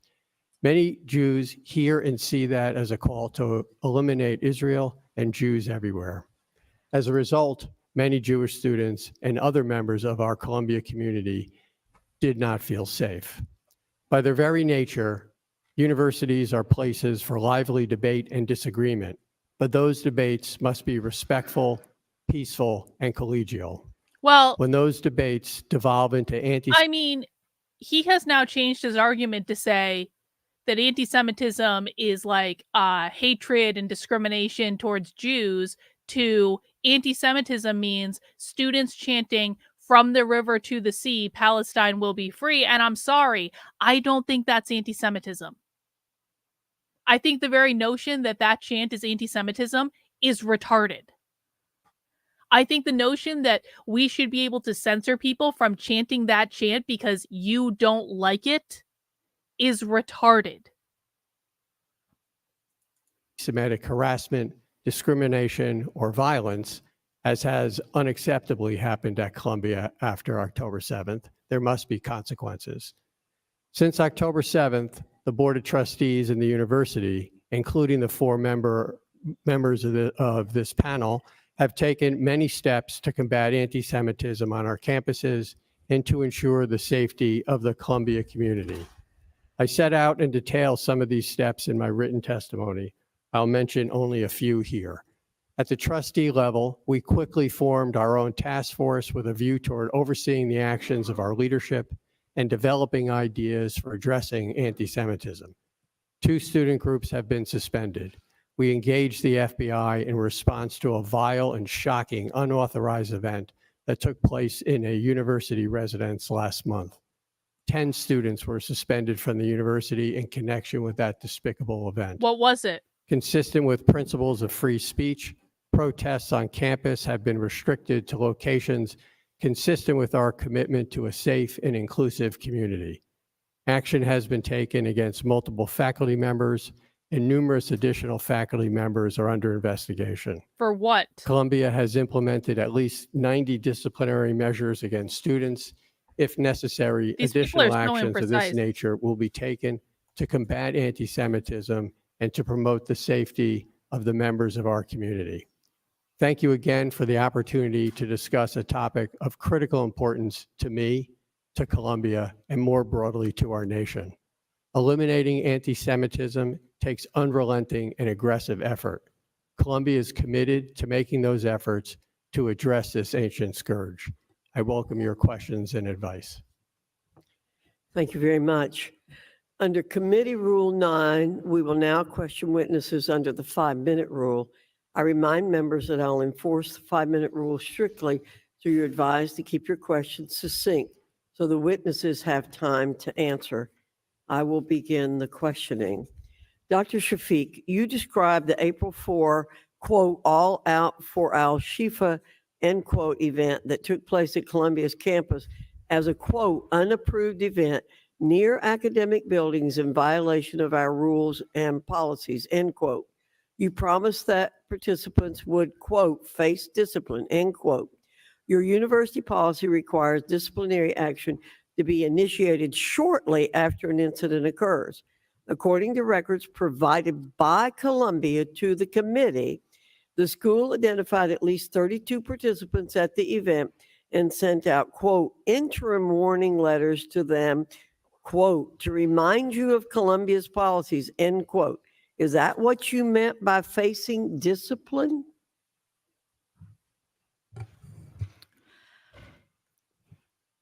Chairwoman, I want to confirm that yes, we did send warning letters. We developed, in consultation with our anti-Semitism task force, a new demonstration policy, which clarified what would happen to students who attended unsanctioned events. And that policy, that we also worked with our faculty and students on, has a hierarchy of punishments. Anyone who attends an unsanctioned event is immediately sent a warning letter, and if it's as an immediate action. If other sorts of misconduct occur at such an event, there could be further sanctions. Okay, let me follow up on that then. If sending warning letters is discipline, has Columbia sent out warning letters following the dozens of other unapproved events that have occurred since October 7th? Since we've had this new policy in place, yes, I would confirm that we have sent, and those letters are sent out immediately. Those letters, if there have been repeat offenses, stay permanently on the record of those students for the rest of their time at Columbia. And of course, if other misconduct occurs, it can lead to suspension and in extreme cases, expulsion. Well, how can we be confident that you'll restore order in a safe learning environment if it took you months to send warning letters?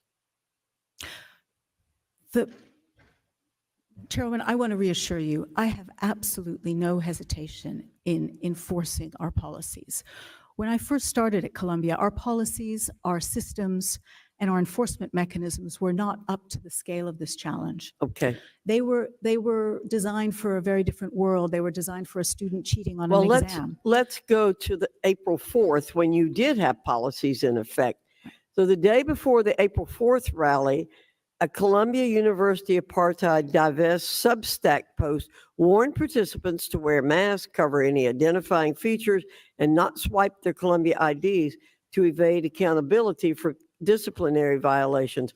What discipline has Columbia imposed to address the group's leaders, instructing students how to break the rules? Because you can tell by Wait, their being on the did that post actually say to wear masks to hide any identifying features? I want to see that post. Because if that post actually, like, here is what my question is. Did that Substack post actually say wear a mask to make sure you're covering up your face so you can't be identified? Or did that post just say wear a mask? Because there's a difference in those two things. Let's listen to that again so Bach can get where the post was. evade accountability, identify, They were designed for a very different world. They were Hang on. designed for a student cheating on Well, an exam. let's go to the April 4th when you did have policies in effect. So the day before the April 4th rally, a Columbia University Apartheid Divest Substack. Columbia University Apartheid Divest Substack. Columbia University Apartheid Divest Substack. That's what we're looking for, bot.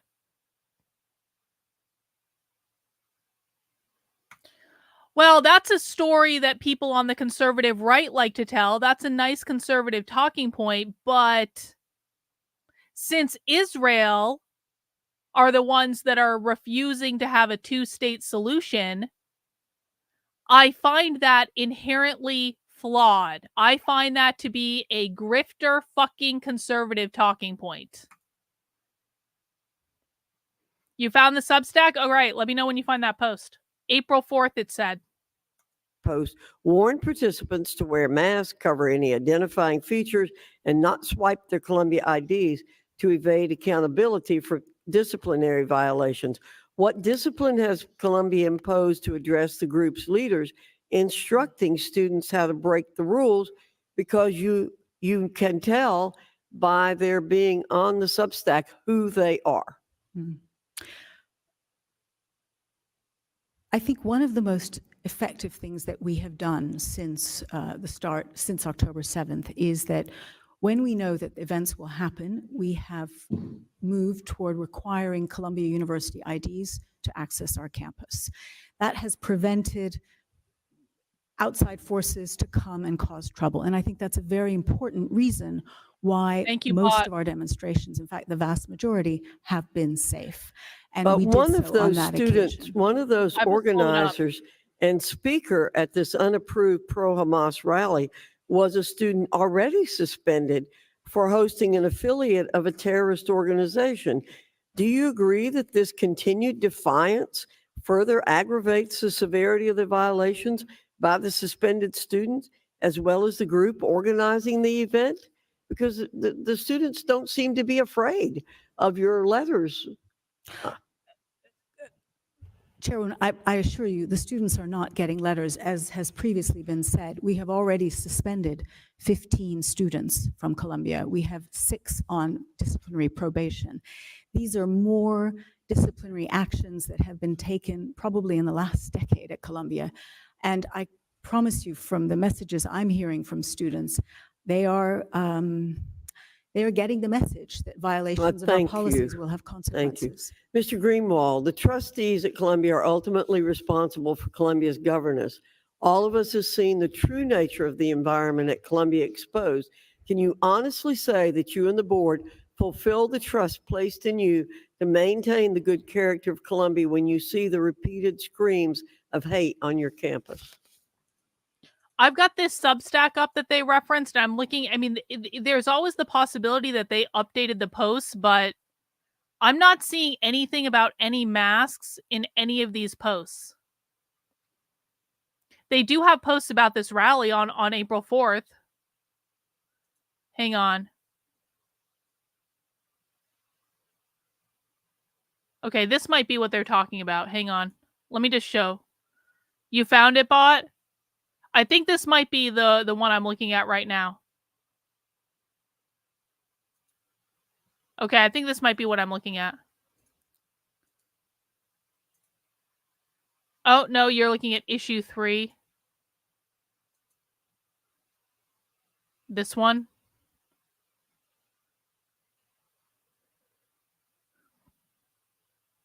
If you received an email, immediately contact blah, blah, blah, blah, blah.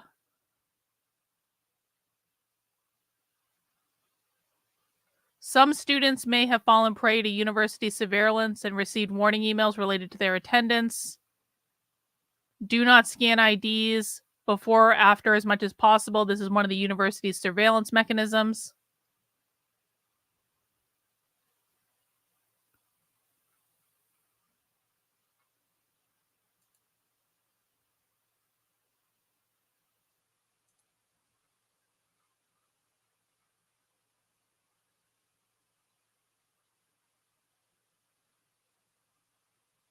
This is the one on April 12th. Where's the thing about the masks?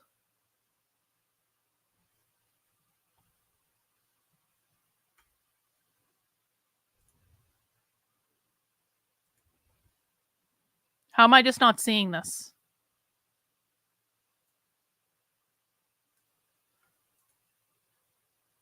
Bot, I don't see it. Where are you looking?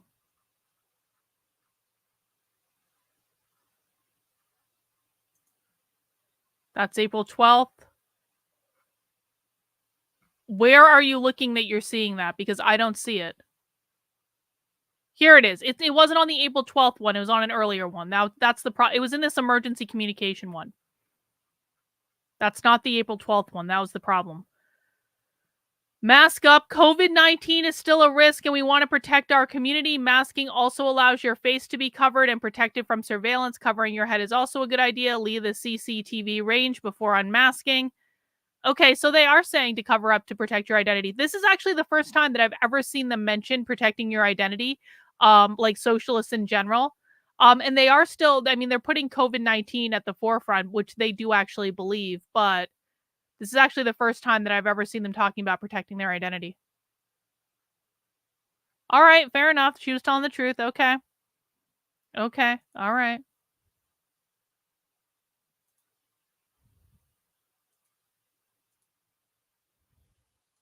The anti-Semitism on our campus makes me sick to my stomach. And we are taking steps to address it. Thank you. I now recognize Ms. Bonamici for 5 minutes. Thank you so much to the witnesses for being here today. I condemn in the strongest possible terms anti-Semitism on college campuses or anywhere. And it is my sincere hope that this committee will work together on real and tangible solutions to address it. We should be hearing from experts who can help the committee determine what the response should be to an increase in anti-Semitism, as well as Islamophobia, racial hostility, and other forms of discrimination and hate speech, and whether there are sufficient resources and tools under Title VI of the Civil Rights Act to keep up with this increase. And it is also my hope that many to exploit this real and very concerning challenge to further political goals or narratives. So to begin, I would like to clarify something with a simple yes or no question for all of the witnesses. Does calling for the genocide of Jews violate Columbia's code of conduct? Mr. Greenwald. Yes, it does. Ms. Shipman. Yes, it does. Dr. Shafiq. Yes, it does. And Professor Shizer. Yes, it does. Thank you. And my next Who did question is that? to Dr. Shafiq, and then I'll have a question for Professor Shizer. Dr. Shafiq, as president of Columbia, what is it like when you hear chants like "by any means necessary" or "Intifada revolution"? And do these chants violate Columbia's rules? I find those chants incredibly distressing, and I wish profoundly that people would not use them on our campus. I wish that even more after the many, many conversations that I've had with our Jewish students when they tell me how they feel when they hear those words. They find it threatening, they find it frightening, and it's abhorrent and it has no place in our community. I think one of the issues that we are actively debating now, and which David Shizer, I hope, as part of the anti-Semitism task force, will help us find solutions, as you've asked for, Congresswoman, is to actually clarify where language crosses the line from protected speech to discriminatory or harassing speech. That would be ideal. We've already sent a message to our community when all 17 deans of Columbia University, in a historic message which has never been done before, said that we need to be sensitive about language. And some of those expressions that you have said, river to the sea, intifada, are incredibly hurtful. And we need to be, as a community, be aware that that language is hurtful. So we've already sent a strong signal. I think one of the excellent recommendations of our anti-Semitism task force is that they have said that if you are going to chant, it should only be in a certain place, so people who don't want to hear it are protected from having to hear it. Thank you. I do want time to follow up with Professor Shizer. Thank you. Professor Shizer, my husband's grandfather also survived pogroms, so it means a lot to my family as well.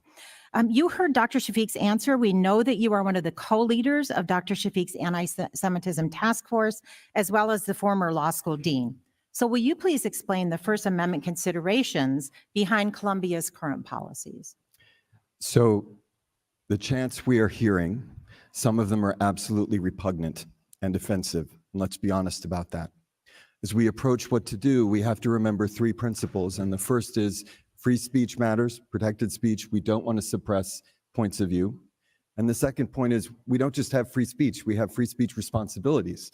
The fact that I can speak doesn't mean, Congresswoman, that I could shout you down or prevent your students from hearing you. And third, free speech doesn't extend to harassment and discrimination. And so what we need to do is we need to make sure that our students are protected from harassment and discrimination, even as we protect speech. And on your work on the task force, are you convinced that that work will address that need? These are very difficult issues, but I am convinced that we are working closely with the university and we will get the job done. Thank you, and I will yield back the balance of my time. Thank you very much. Mr. Wilson, you're recognized for 5 minutes. Thank you, Madam Chair. And I'd like to thank each of you for being here. The name Columbia is very important to me. I represent Columbia, South Carolina, with Mayor Dan Rickerman, okay? I'm very grateful that my wife, Roxanne, What is is he a graduate wearing? of Columbia College in Columbia, South Carolina. And so, so please keep the name positive. Aside from that, I'm also very grateful that I grew up in the holy city of Charleston, South Carolina. And so I grew up with an appreciation of the people of Jewish heritage. At the time of the American Revolution, the largest Jewish population in the New World was in Charleston, South Carolina. The first provincial constitution to recognize Judaism as religion was South Carolina. The first Jewish American elected official in the New World was in the provincial assembly. Sadly, the first Jewish American killed in the Revolution was in Charleston, South Carolina. That's the environment I grew up in, and that's why I just can't believe the environment we're in today. And and it's just got to be addressed. And the barbaric mass murder of October 7th by Iranian puppets of Hamas invading Israel has shockingly revealed that many college campuses are sickeningly anti-Semitic and time again are defending the maniacal Hamas agenda. The agenda needs to be known. They've published it, and it's the Hamas Covenant of August 18, 1988. And it, in Article 7, makes clear to chase every Jew behind a rock and tree until you find the last Jew and kill him behind the rock. And so this is not an accident. And additionally, we need to identify, too, that Hamas is a puppet of Iran, as is Hezbollah, who on January 28th killed 3 young American Army reservists. And so this should not be forgotten, the type of people we're dealing with. College campuses have descended from the coveted citadels of intellectual freedom to illiberal arenas of intolerance and bigotry, full of closed-minded intolerance that is protected by left-wing academia. All Americans in good faith want college education to be meaningful students to achieve the American dream, free from harassment, intimidation, and destructive and mindless indoctrination. And I particularly support diversity of intellectual ideology. It should be, when we talk about diversity, good gosh, it should be ideological too. I'm gonna fall asleep. Mandated Soviet-style education. And so I wrote a column for the Washington Times op-ed December 7th last year, explaining my concern about anti-Semitism. And President Shafiq, there are dozens of anti-Semitic incidents documented in the committee's February 12th document request letter, legal complaints by students, and student videos. Sadly, the documents Columbia produced to the committee show the university only suspended 3 students for anti-Semitic incidents between October 7th and March 24th with the Resistance 101 event. All 3 of those were lifted or reduced upon adjudication. What standard does Columbia use to decide the anti-Semitic conduct rises to the level of what you've identified as suppression? What was even the question? I don't even know what the question was. Thank you very much. And I fell wanted to asleep. say I share your deep concern about anti-Semitism and your concern about diversity of thought, which is something that's very important to me in my role as president of Columbia. I think the fundamental issue, and I think this is something the Anti-Defamation League has said in its own work, the ultimate solution to fighting this horrible form of bigotry is education.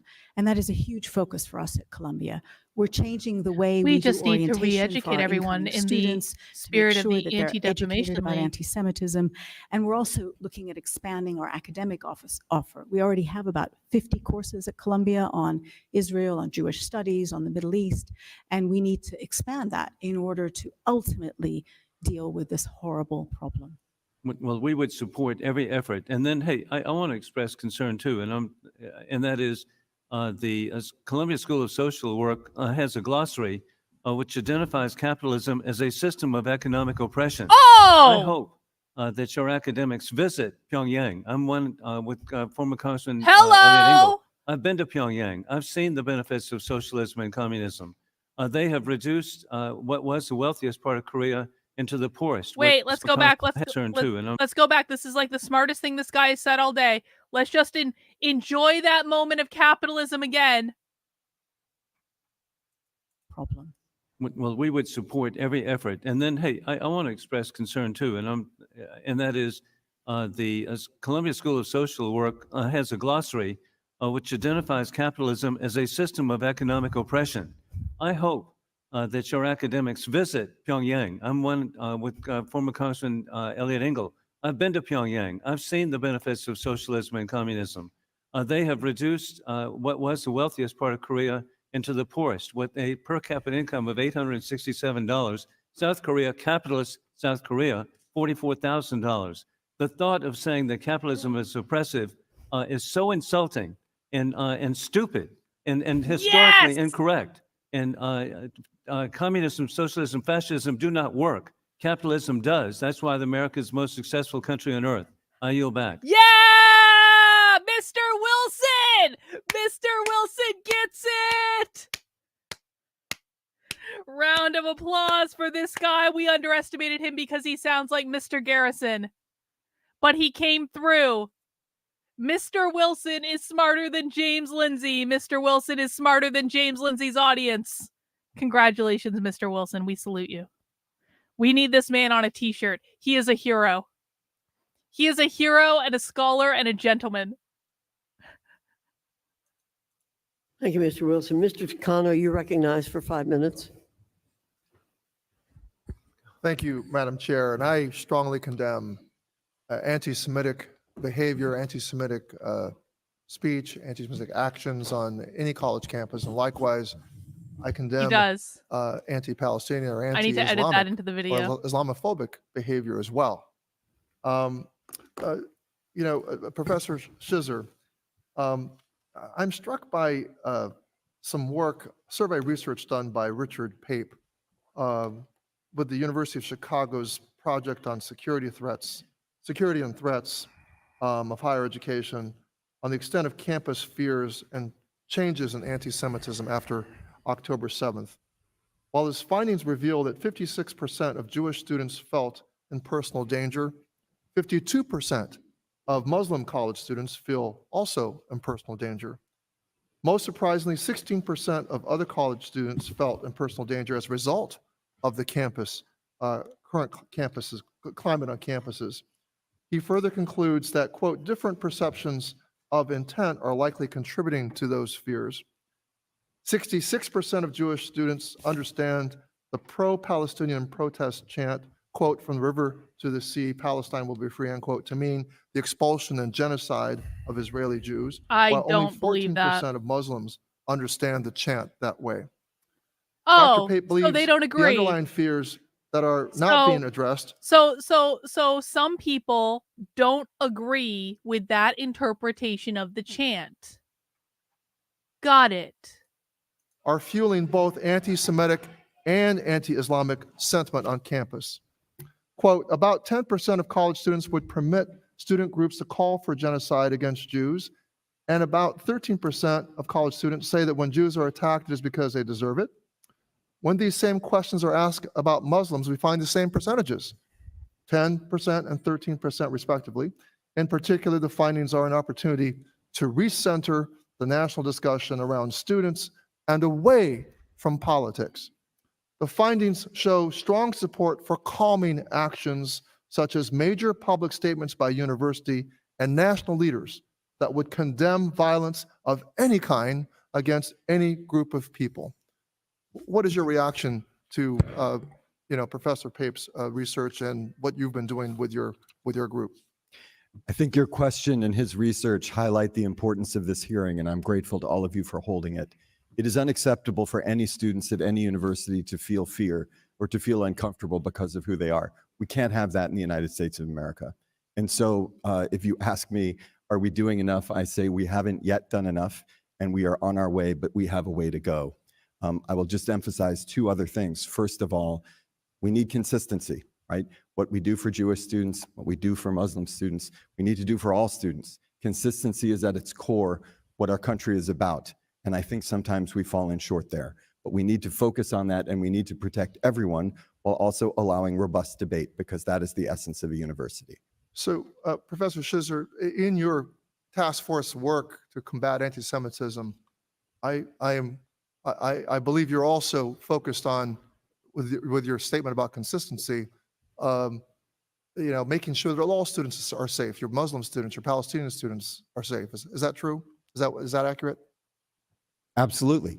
And I should say our specific mandate is anti-Semitism, but we hope that our recommendations and the ideas we develop with colleagues will be applicable to everyone and will be helpful to everyone. Well, I'm struck by your comments, your written comments, when you say members of a group that say particular phrases or comments that interfere with their ability to learn and work, should the university defer to them? In recent years, this sort of deference has been commonplace. For instance, when women, Black and transgender students have registered concerns in discussions of sexual assault, policing, and transgender rights.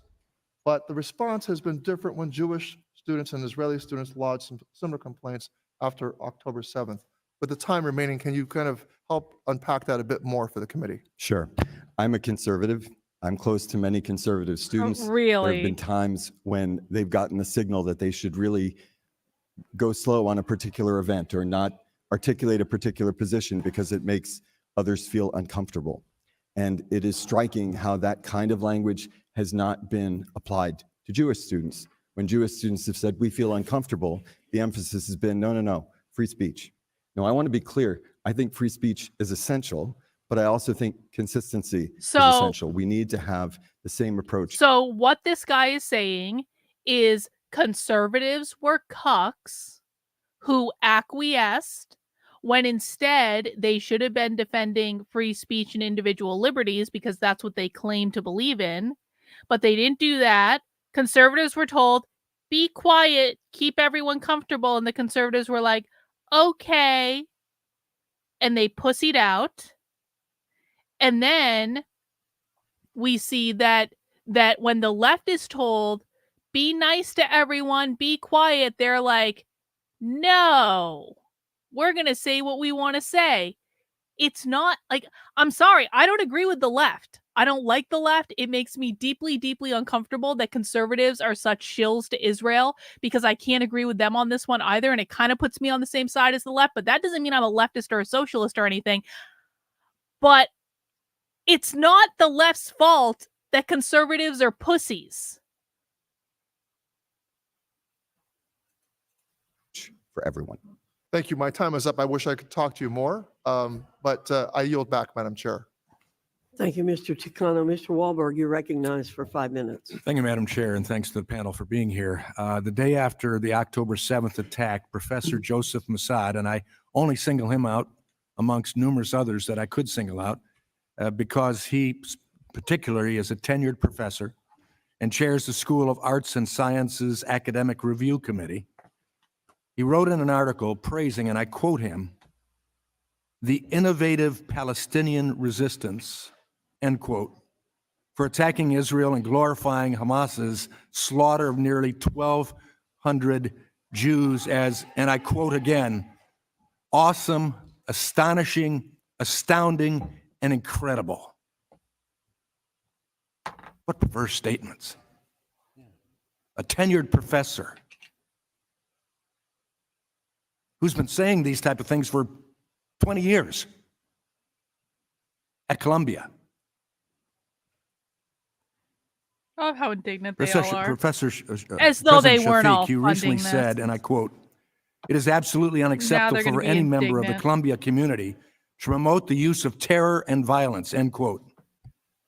Do you condemn Professor Mossad's statement, and has he faced any consequences for it? No. Congressman, I do condemn his statement. I am appalled by what he said. Any consequences? He has been spoken to. Spoken and I to? should just, and I think you He could- received support- a sternly support of written letter. terrorism is acceptable if you're a Columbia professor? Not at all. And I should say, He's been spoken to. I didn't get to. I I would have just- your answer. Let me move on here. Professor Mossad has also been known to have called Israelis, quote, "cruel He and got called a bloodthirsty bad colonizers," boy and end put quote, in the corner. and foreigners who joined the Israeli military as, quote, "baby-killing Zionist Jewish volunteers for Israeli Jewish supremacy," end quote. In 2005, an investigation by Columbia corroborated allegations that Mossad yelled at a Jewish student who questioned his views to, quote, "get out of my classroom." Can you imagine free speech, diversity on campus? Well, let's move it over. Let's intentionally disregard the feelings of a Jewish student as being less than human in this classroom to someone like myself who might be given this to wear to remember and bring home the hostages now, to quietly take it off so my professor wouldn't see it. A professor who holds my academic career in the palm of his hands. That's free speech. That's diversity. President Shafiq, I'm concerned that that isn't happening here. So let me ask this question. As the chair of the School of Arts and Sciences Academic Review Committee, Professor Mossad is responsible for, quote, "overseeing the periodic review of all departments, centers, and institutes in the school." Do you stand behind Professor Mossad remaining chair of the Academic Review Committee, giving his support for terrorism and harassing Jewish? You know, I'm going to say this. I have mixed feelings about this whole campaign that the right's on to get people fired. Because when I woke up from the left, all I was hearing on the right was, they're trying to get us fired for our opinions, and that's wrong, and that shouldn't be happening. And now the right is taking the position of, it's our job to get these people fired. Like, they're going after the CEO of NPR. I don't like the CEO of NPR. NPR has been a leftist organization for like a long ass time. I've called to defund NPR on multiple occasions. I'm not saying I like the CEO of NPR, but Chris Rufo is currently on a campaign to get her fired. I'm not saying I like the now former president of Harvard, but they got her fired. I'm not saying I agree with this professor at Columbia because I don't, but now he's trying to get that professor at Columbia fired. And it does leave a bad taste in my mouth after like having come into this whole space, listening to conservatives talk about how unfair it is that they're getting fired from their jobs because of their political opinions. Well, then what are you doing? And conservatives are going to go, we're fighting fire with fire. You can't expect us not to do it. The left is doing it, so we have to. Well, conservatives, you are the ones that are trying to convince me that you're better than the left. So if you're doing exactly what the left is doing without any acknowledgement of the hypocrisy, then you're no better than the left. Then you're no different than the left. And it kind of seems just a little politically convenient for it to be okay for you to do something when it's not okay for the left to do something.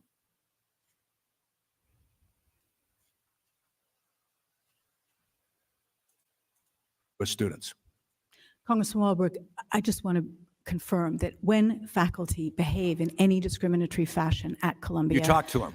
there are consequences. No, we take them out of the classroom if necessary. We Is he out of the remove them classroom? from leadership posts if necessary. We allow students to leave those classes if they feel at all uncomfortable. Is he out of the classroom? He is, I believe, to answer your question, he is no longer a chair of that committee and does not have a leadership role. But not out of the classroom. Let me move over to the trustees. As trustees, would you approve Professor Mossad for tenure if the decision were before you today? I would not. Nor would I. Then why is he still in the classroom? Because You he are has trustees tenure. of this preeminent institution Because you of can't diversity, take tenure of back free once thought. you give it. That's the whole fucking point of tenure. And you talk to professors who make horrific statements like this. And as I said, I could have addressed other professors. You, in fact, even pointed out that there were numerous professors that you're looking at right now. If they're only going to get a talking to, I'm concerned. I yield back. Thank you, Mr. Walberg. Dr. Adams, you're recognized for 5 minutes. Thank you, Madam Chair, and thank the witnesses for being here today.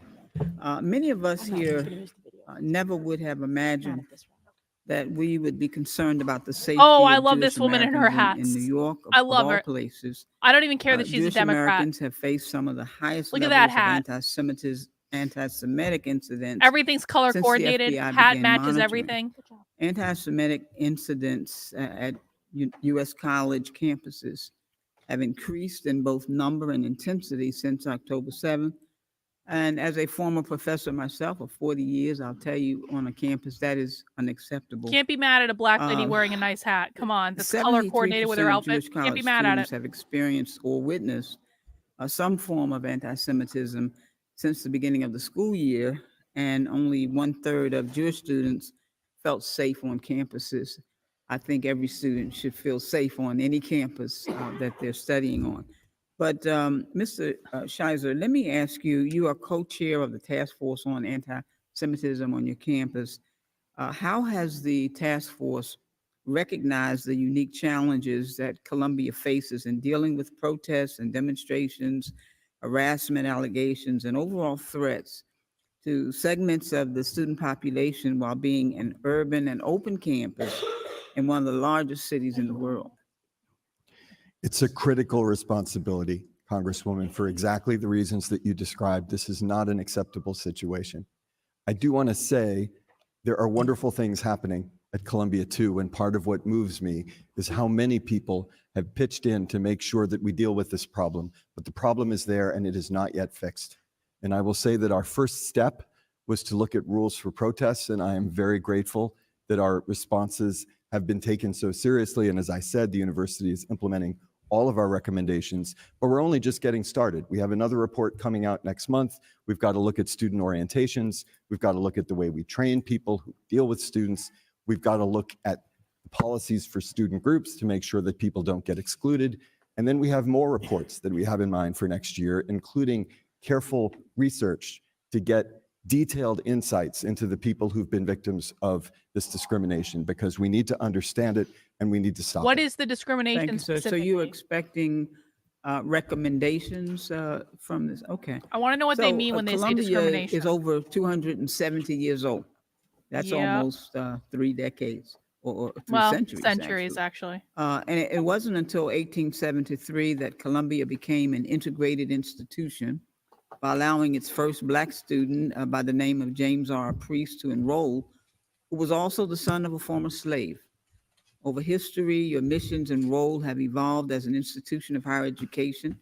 And my question to you is, how do the trustees work to ensure that Columbia remains true to its practice of progress while making sure that it is welcoming and responsive to demographic groups that it was not originally designed to serve? Yes, it is. So one of the great privileges of being at a university is a diverse student body, people who come from very different backgrounds, who then meet each other, learn from each other, learn with each other. And we need to be sure that that continues to happen in all the ways that universities do well. And one of the challenges of the recent months is that I think we've fallen short in various ways, but the aspiration is there, and our commitment to be welcoming and also open has to apply to everyone. Thank you. So Ms. Shipman or Mr. Greenwald, would you like to respond? Got 57 seconds. I agree with Professor 57 Schisser. seconds. Bringing diverse people to campus with coming from different backgrounds, different places in the country, different places from around the world is enriching to their educational experience. Okay, Ms. Shipman? I agree with that, Congresswoman. I would also say that fundamentally, our institution has got to be about respect. And that is sorely lacking on our campus right now. And we can have diversity and different points of view, but if people are not listening and they're weaponizing their sentiments, nobody's learning.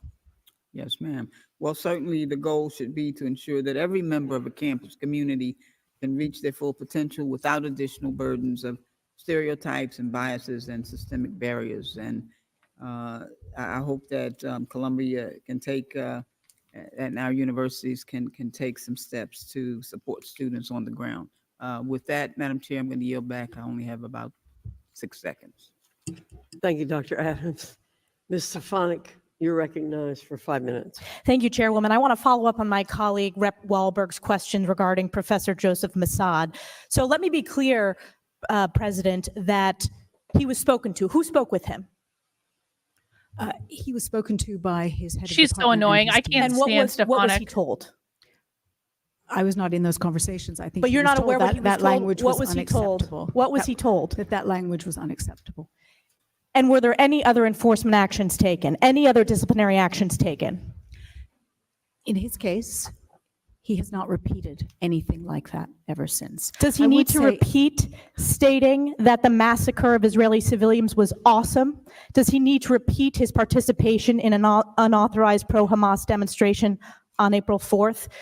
You know, Professor David Schizzer talked about the lack of enforcement. Do you Anti-Semitic, agree you that get the this is name an wrong. issue with a lack of enforcement? When the policy of Columbia specifically stated on April 5th said, I want to make clear that it is absolutely unacceptable for any member of this community to promote the use of terror or violence, and yet you have no action, no disciplinary action. Do you agree with how the university has Congresswoman- handled this? Yeah, we have 4,700 faculty at Columbia, most of whom spend all of their time dedicated to teaching their students. But I'm talking about the I have- faculty members who are supporting terror. And it's not just that case. Let me bring your attention to Muhammad Abdu, who was hired after the October 7th terrorist attack against Israel. He, on October 11th, posted, yes, I'm with Hamas and Hezbollah and Islamic Jihad. Yo! He also decried false Holy reports shit. accusing Arabs and Muslims of decapitating the heads of children and being rapists. That didn't happen. We know that there were decapitations Not of 40 babies, no, of innocent no, Israeli citizens, wrong. of seniors, of women. There were not rapes, 40 and yet babies decapitated. Columbia That was hired debunked. this individual as a professor. Jesus Christ. How did that hiring process work? Were you aware of those statements before the hiring? I share with you your repugnance at those remarks. I completely understand that. On my watch, faculty who make remarks that cross the line in terms of anti-Semitism, there will be consequences for them. What are I the have consequences I have in this five case? cases at the moment who have either been either taken out of the classroom or dismissed. And is he one of those? He will never work at Columbia again. So he has been terminated? He has been terminated. And not just terminated, but his files will show that he will never work at Columbia again. So he's currently not employed by Columbia. He is Oh. grading his students' papers and will never teach at Columbia again. And that will be on his permanent How are you record. changing the hiring processes? Because on your watch, he was hired after he made these statements publicly. How are you ensuring this does not happen with your hiring process moving forward? So when we hire people, I wonder if he knows that. I wonder if she literally just decided to fire him, because it doesn't make sense to me that he's grading his students' It's April 17th. It doesn't make sense to me that he's grading his students' papers and then he's just going to go, like, there's still another month, right? There's still another month of classes in college, or another couple of weeks of classes. Like, there's like finals and things, right? So it doesn't. Did she just like here's what I'm wondering that just happened. Like, does that faculty member actually know that he's fired, or did she just make that up on the spot? Because if someone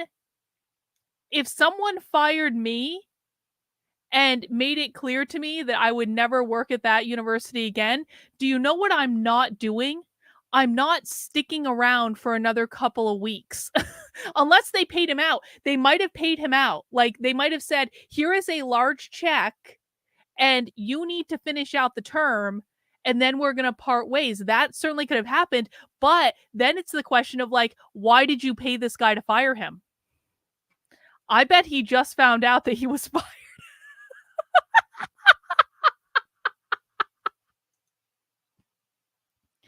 Rottweiler said, we know that didn't happen. The first thing a terror group does is say they did the head cutting. So yeah, well, the whole 40 decapitated babies thing was debunked almost immediately. It didn't happen. That was a lie.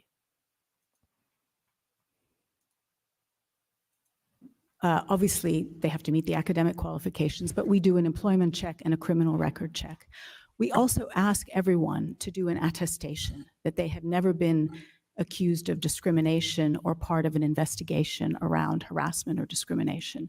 And that attestation has to be signed by all new employees. And it didn't work in this case. I think in this case, well, he may not have been subject to an investigation on discrimination or found guilty. It has to be found guilty. But don't you It may think it's not a have problem qualified. when the hiring process of Columbia is hiring someone who makes those statements and I they hire agree him with you. after making those statements? I agree with you that I think we need to look at how to toughen up those requirements. We do have a requirement, but I agree with you. I think we need to look at how we can make Let them me more ask about effective. Professor Catherine Frank. Queer theory has no limiting. James, you fucking retard. Hang on. Let me get James up.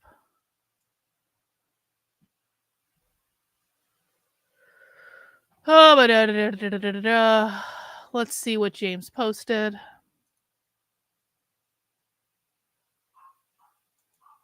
Thank you, Nick. Appreciate that. Let's see what James just posted.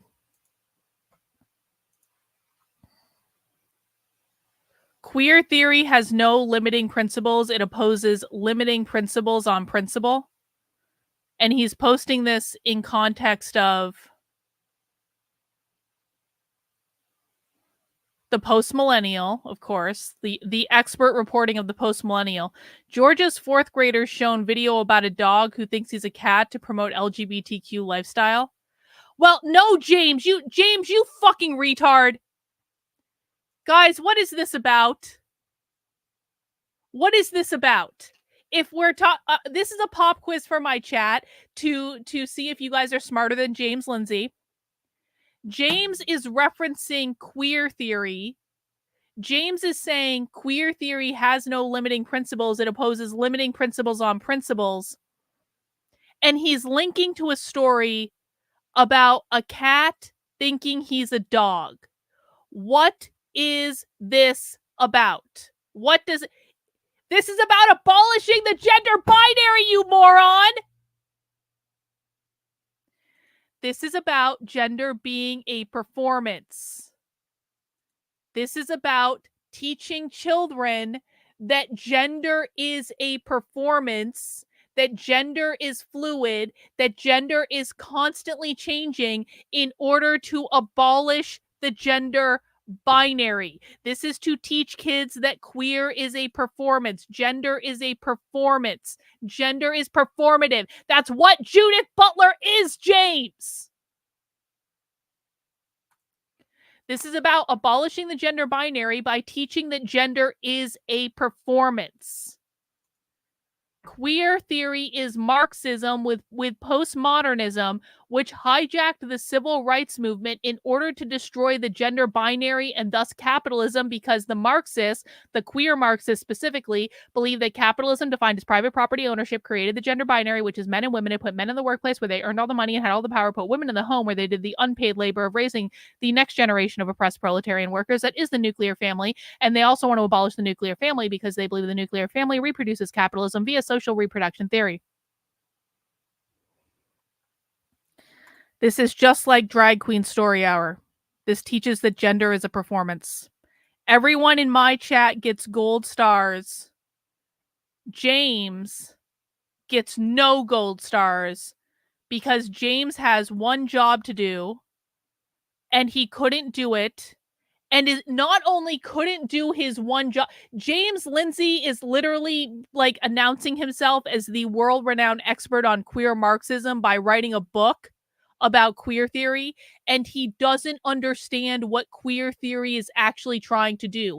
This is the problem, James. You want to know why I no longer revere you? It's not because I have borderline personality disorder, bro. It's because you are lying to your audience and misleading them and not explaining what any of this actually is. And James, I don't believe that you don't understand this because I know you've read Judith Butler, James, so I know you understand this in theory, but something hasn't fucking clicked, bro. You're either lying or you're being grossly irresponsible. Every day. Every goddamn day. Anyway. Columbia Law School, who said that all Israeli students who have served in the IDF are dangerous and shouldn't be on campus. What disciplinary action has been taken against that professor? I agree with you that those comments are completely unacceptable and discriminatory. But I'm asking you what disciplinary action has been taken. She has been spoken to by a very senior person in the administration, and she has said that that was not what she intended to say. And has she publicly apologized? I have suggested that. You have suggested that? Has she done that? I think she will be finding a way to clarify her position. You see the concern here, though, with the lack of enforcement. You see the concern that speaking to these professors is not enough, and it's sending a message across the university that this is tolerated, these anti-Semitic statements from a position of authority in professors in the classroom is tolerated. My time has expired, but I will have multiple rounds of questions. I yield back. Ms. Manning, you're recognized for 5 minutes.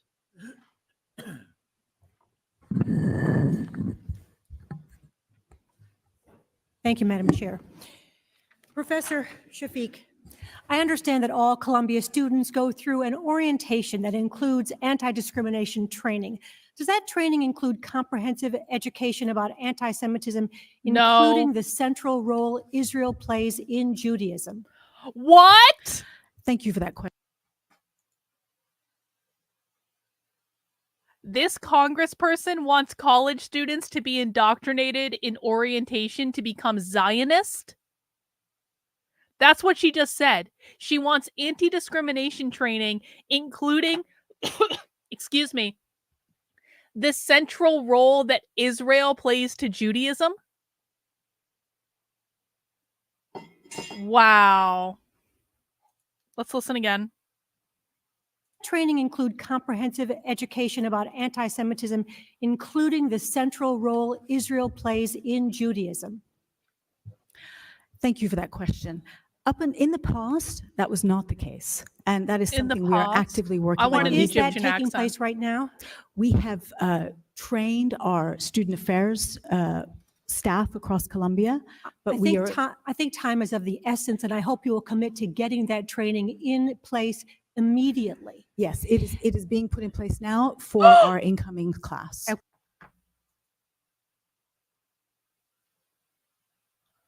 Columbia is instituting anti-discrimination training during orientation in which they are going to teach students to be Zionists.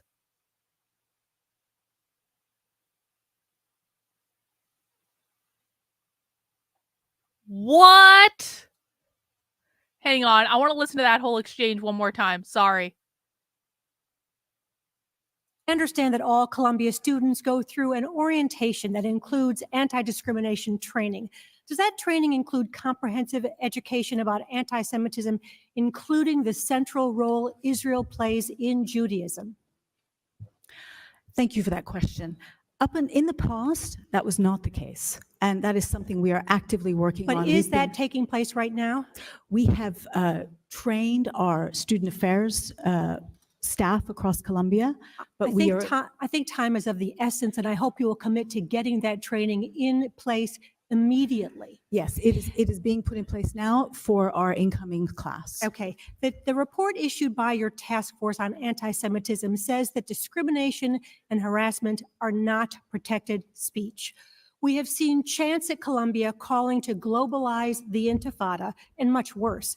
During the Intifada, Palestinian suicide bombers blew up Israelis on city buses, at restaurants, even at weddings. And in fact, Columbia alum Sarah Duker was killed in a bus bombing in Jerusalem in 1996.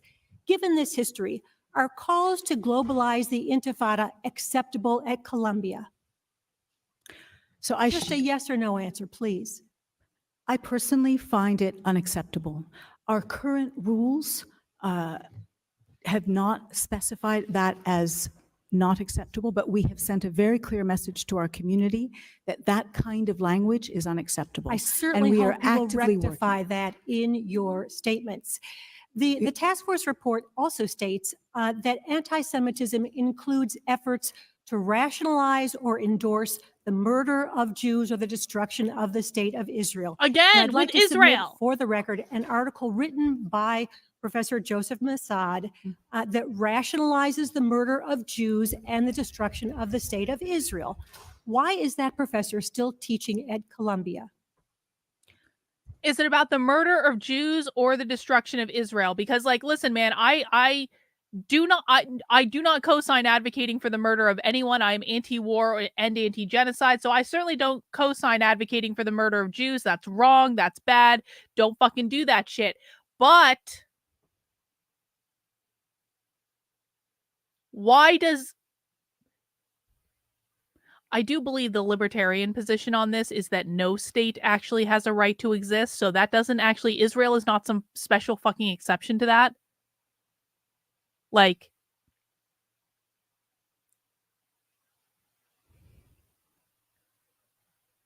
Israel is a government.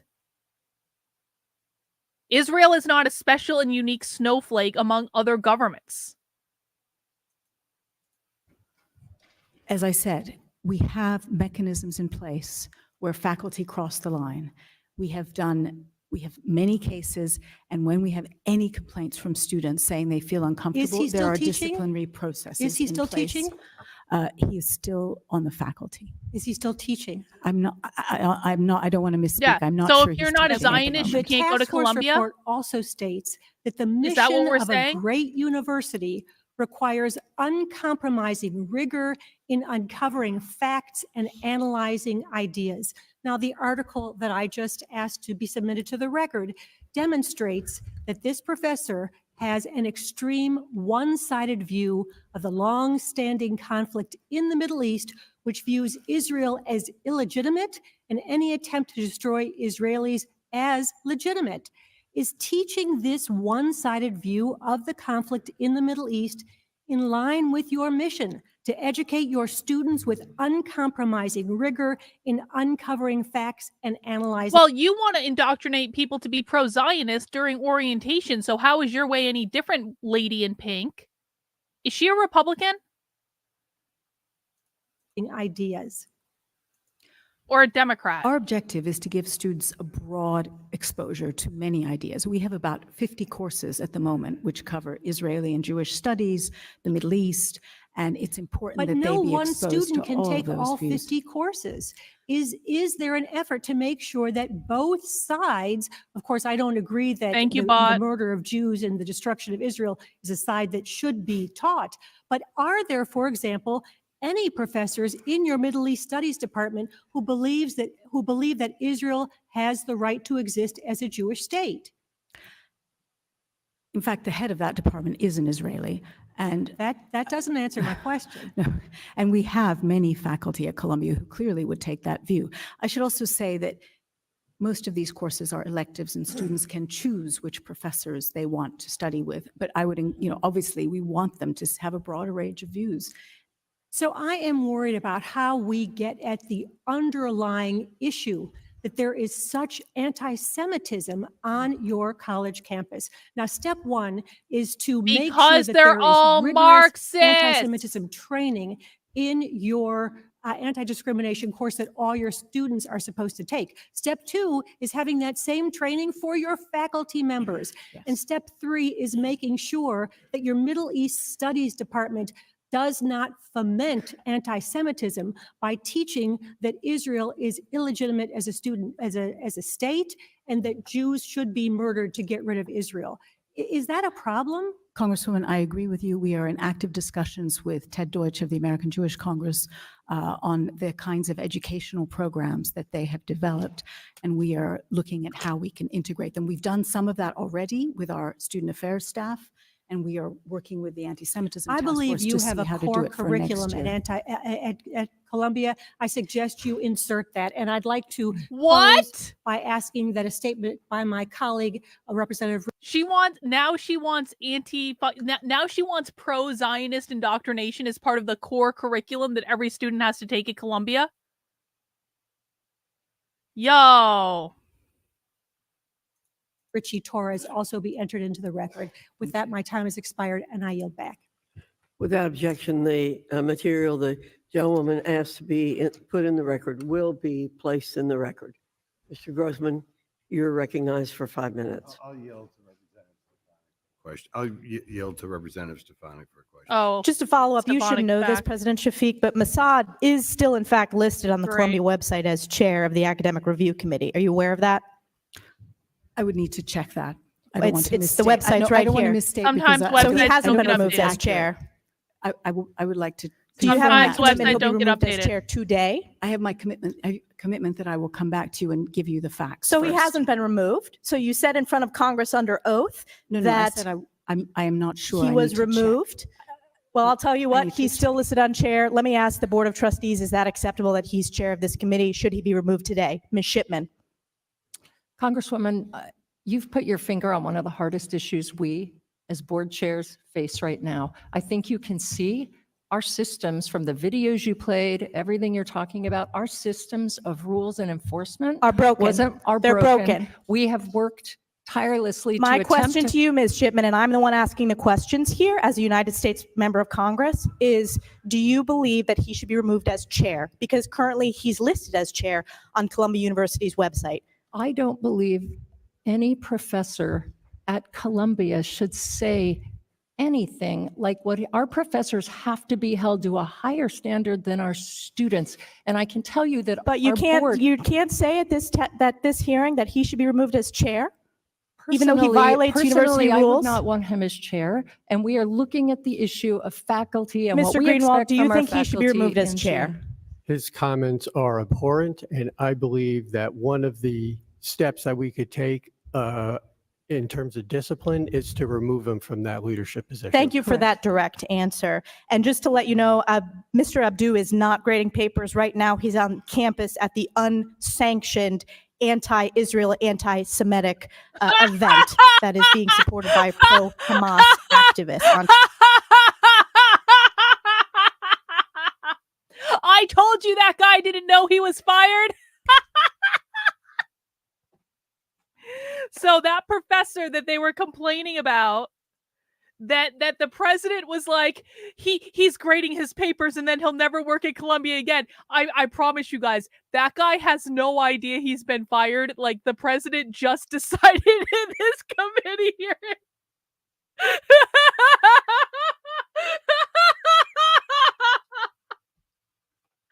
Oh God, I called it. I knew it. And I fucking and I love, like, okay, listen, again, I am not pro Hamas. I'm not pro Israel. I'm not pro Palestine. I'm anti-war and anti-genocide. I hate everyone equally. Okay? I just don't want them to be, genocided. I think that's bad. But there is some humor to the fact that there is right now, like during this congressional hearing, a pro-Hamas protest on campus.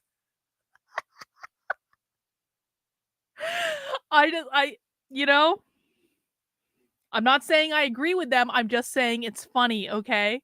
Yeah, he was grading his papers, watching this hearing on TV to see if he would be mentioned. And then when he found out he was getting fired, he went out to the pro-Hamas protest.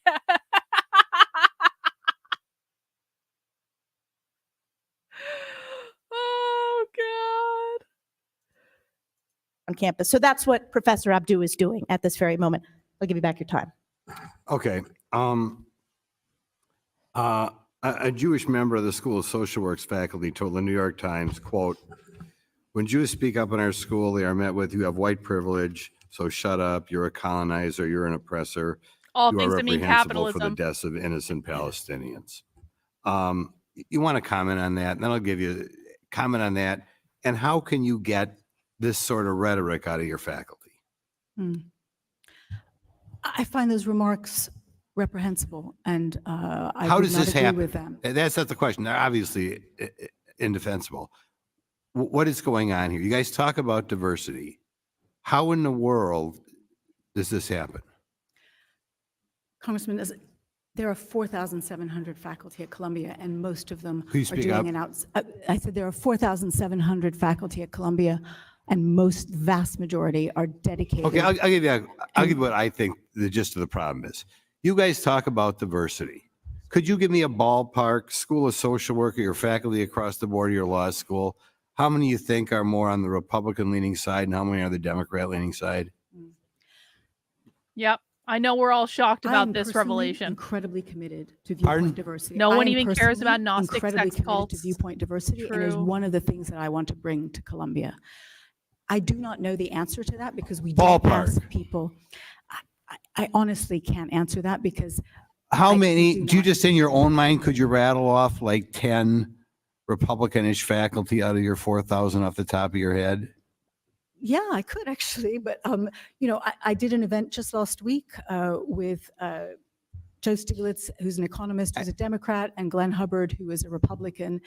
We have two Glenn. of our fellows from our Institute for Global Politics who are former Trump Oh, great. Now, administration let me give you another officials. question. On December 6th, the student group Columbia Social Workers for Palestine held disruptive pro-terrorism teach-in inside the school's lobby, in which they said on October 7th, the Palestinian liberation fighters demonstrated their refusal to be dominated and called their effort a heroic struggle for libertation. Dean Melissa Begg Liberation, bro. initially canceled the Liberation. event because of its advertising, but later she changed her mind Libertation, and decided Jesus to have the Christ. event. Were any of these students disciplined or? Not only don't Republicans know what liberation means, they're literally pronouncing it libertation in Congress. We are so yeah, libertation. What type of message do you think that sent? Oh God. I believe some of those those students were identified and they went through a disciplinary process. According to a current student, on October 10th, a request by Jewish students to the DEI office to designate a room to grieve the mass murder of Jews, something that should be perfunctorily agreed. Concern about the optics, given the lack of a similar room for Palestinian students, was it inappropriate to deny Jewish students their request? You think they should have been given that room or not? Sorry, I couldn't hear exactly. Deny them access the room that they would requested to book? Is that the question? You got to speak Yes, up. I believe, yes. I think they should have been allowed, and I believe that was corrected later. Why don't you aim for a little more Mr. ideological diversity on your campus? Mr. Grossman, I have a your question. time is up. Mr. Sablon, you're recognized for His 5 question minutes. Thank you, stuck. Madam Chair. Welcome to the witnesses and to everybody in this room. I Unprepared have a conservative. question. Well, anti-Semitism exists. We know it's a problem. It's a major problem. Islamophobia exists. It's a major problem. You know, all kinds of different. But you at Columbia, you know it exists, right? Any one of you. Anti-Semitism is a problem at your school. Yes. Yes. Seriously? It's a problem in many other schools and in many other places in the nation and in the world. Yes. At Columbia, Can you we all are agree all that working anti-Semitism to is the worst thing try that's ever as happened in the much as world? possible to fix this Can we all problem, agree? right? That's what I gather from all of you. Why is today. this person in Am I Congress? correct? Yes. Yes. Yes. Yes. Thank you. Now, I've been here 16 years. I'm not that long, but He's there's been a in Congress quick for hearing 16 and years? hearings where I ask you a question, and before you give me Yo. an answer, I throw in another question. So, Dr. Shafiq, is there some things you would like to say when you were so unceremoniously cut off from giving an answer to questions you were asked by United States members of Congress? Please. I guess what I'd say is I am personally very committed to viewpoint diversity at Columbia, and I'm very Yes, personally Kenneth, committed to I making agree. sure that our faculty do not 100%. cross the line in terms of 100%. discrimination and harassment. We have mechanisms that are now being enforced, and on my watch, they will be enforced. I think many of these appointments were made in the past in a different era, and that era is done. All right. Professor Shafir, do you have anything to add, sir, to what you have been asked already? At the moment, no. No, nobody cut you off. Great. Ms. Shipman, I know somebody cut you off. You have something to add? These are all legitimate questions. I understand the urgency, and I understand, appreciate that we're here. Okay, you don't, no, Mr. Greenwald, sir? Nothing else at the All moment. right. Thank you. Thank you for being here, expecting all of these things, but I can see that you are all aware of the issue. You're working towards the issue. I don't know if what you guys figure out to do as your policy in Columbia University will be a policy we can copy and fix all the problems we have in the world. Yeah, let's just send This all is an college ancient students towards problem, like pro-Zionist Ms. Shipman indoctrination said. training. Let's just do that. It will take time and effort to fix it. Jesus Christ. Just as, we still have to fix women rights, human rights, employee, everything. Colleges many should things, teach but students at how to Columbia, I think, am not what to confident, think, I am convinced that you guys except are- they all know need the to go problem through exists and that you pro-Zionist are indoctrination during trying to orientation. do something to fix it. And for that, I yield the That's remainder the of my time. Thank exception. you. because Thank you, Israel is Mr. our Saban. greatest Mr. Allen, you're ally, recognized for 5 minutes. and we must indoctrinate Thank you, everyone to support Israel. Chairwoman. Well, as you can see, I think the concern is unanimous. We've all been troubled by anti-Semitic activities occurring at your campus and around the country and around the world. As the oldest and most established democracy in the region, Israel exemplifies the core values of freedom and democracy. In fact, I tell my colleagues that Washington, D.C. is not the center of the universe. Jerusalem What? is the center of the universe. What?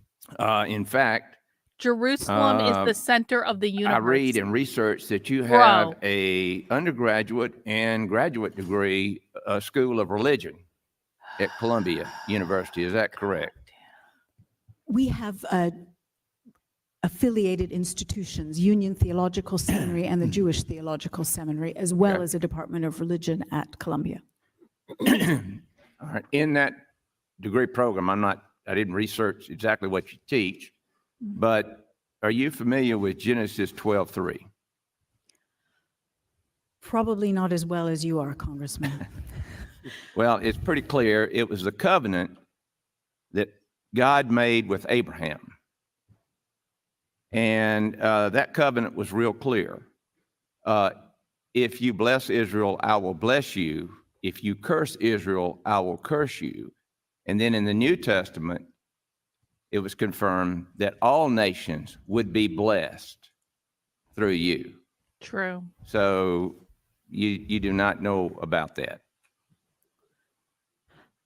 I have heard that. Now that you've explained it, yes, I have heard that it's before. now familiar. Do you consider that a serious issue? No. I mean, do you want Columbia University to be cursed by God of the Bible? Probably true, Brucey. Definitely not. Okay. Well, that's good. Wait. So Wait. Did he just say that Columbia University was going to be cursed by God if they didn't swear allegiance to Israel? Are you shitting me? Are you shitting me? What? Again? So you do not know about that. I have heard that. Now that you've explained it, yes, I have heard that it's before. now familiar. Do you consider that a serious issue? I mean, do you want Columbia University to be cursed by God of the Bible?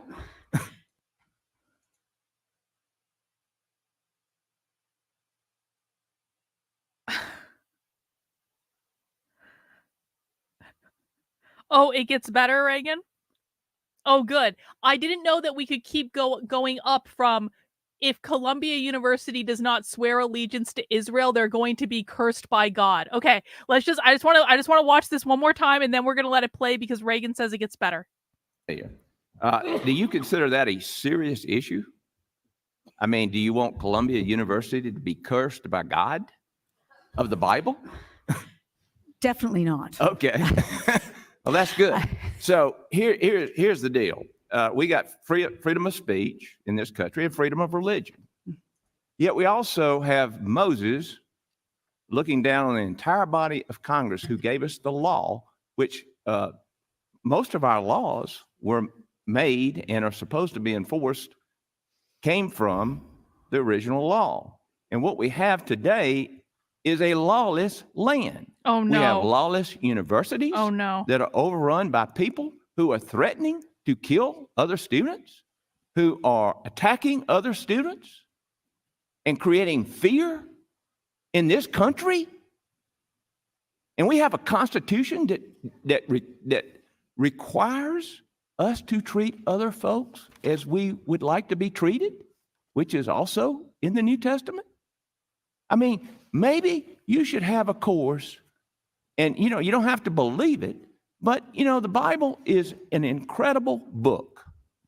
There's a lot of history there, and you don't have to believe it, but you need to know what's in there. Maybe you should have a course suggested for those who are having problems with all of this on the Bible and what's in the Bible and kind of what will happen if, under the wrath of God. Yeah. I mean, Yeah, why don't it's not good enough for the president of Colombia to say that to say that she must swear allegiance to Israel, otherwise Columbia University is going to be cursed by God. Now we have to have an entire course to explain to students that if they don't swear allegiance to Israel, they will also be cursed by God because the Bible tells us so.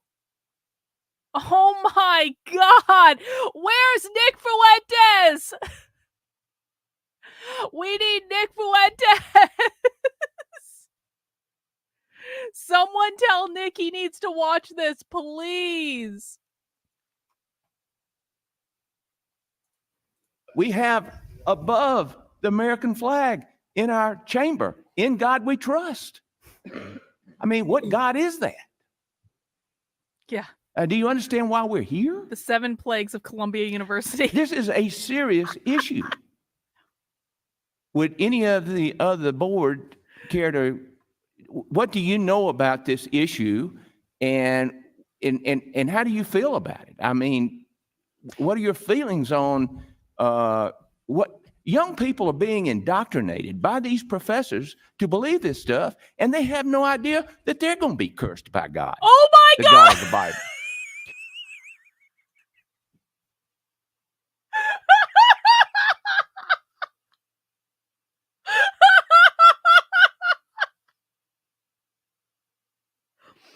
I thought he was being sarcastic at first. I really did. The first curse by God, I really thought he was just like, you don't really want to be cursed by God, do you?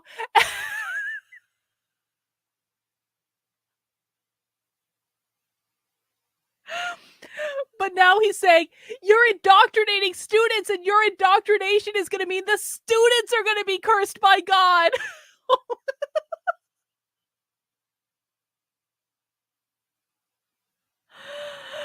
We need Nick Fuentes. Where's Nick Fuentes?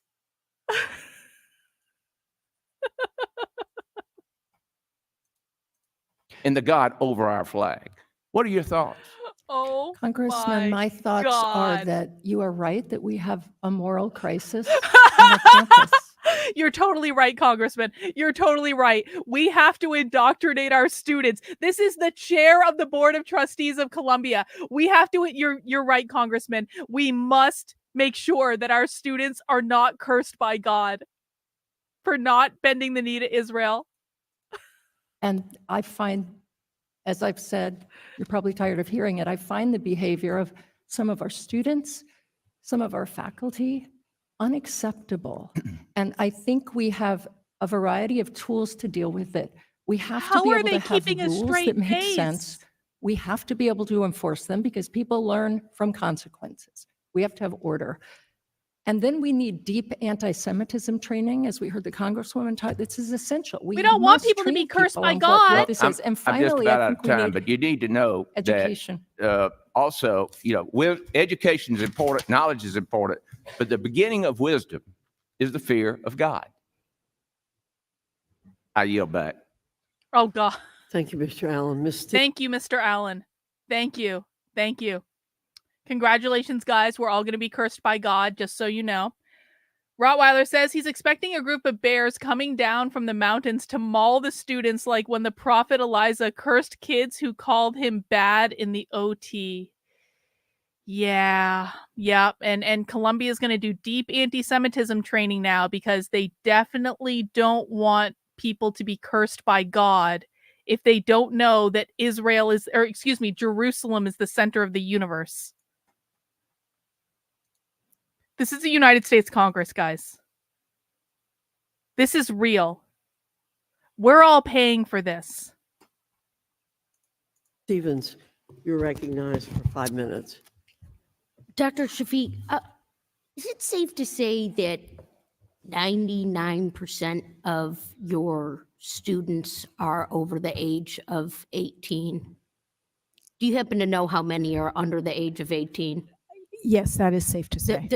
So we've got the undergrads, we've got the graduates. Does this woman have a neck? Students, and I'm in the minority party, so we didn't. Where's her neck? A ton of say in who was participating in today's hearing, and we've had several hearings about rising anti-Semitism and abhorrent anti-Semitism, and I see that there are students in this audience and there are students outside this committee room, and your voices are entirely important here, and your lived experience is very important. I certainly have the where were you on 10/7 moment. I was with Jewish constituents at home when I was seeing this war unfold and the horrors unfold. And my immediate thought was, oh dear, our college campuses are going to erupt. I have been a member of Congress who's been very dedicated to the Jewish student experience and the protection of it. And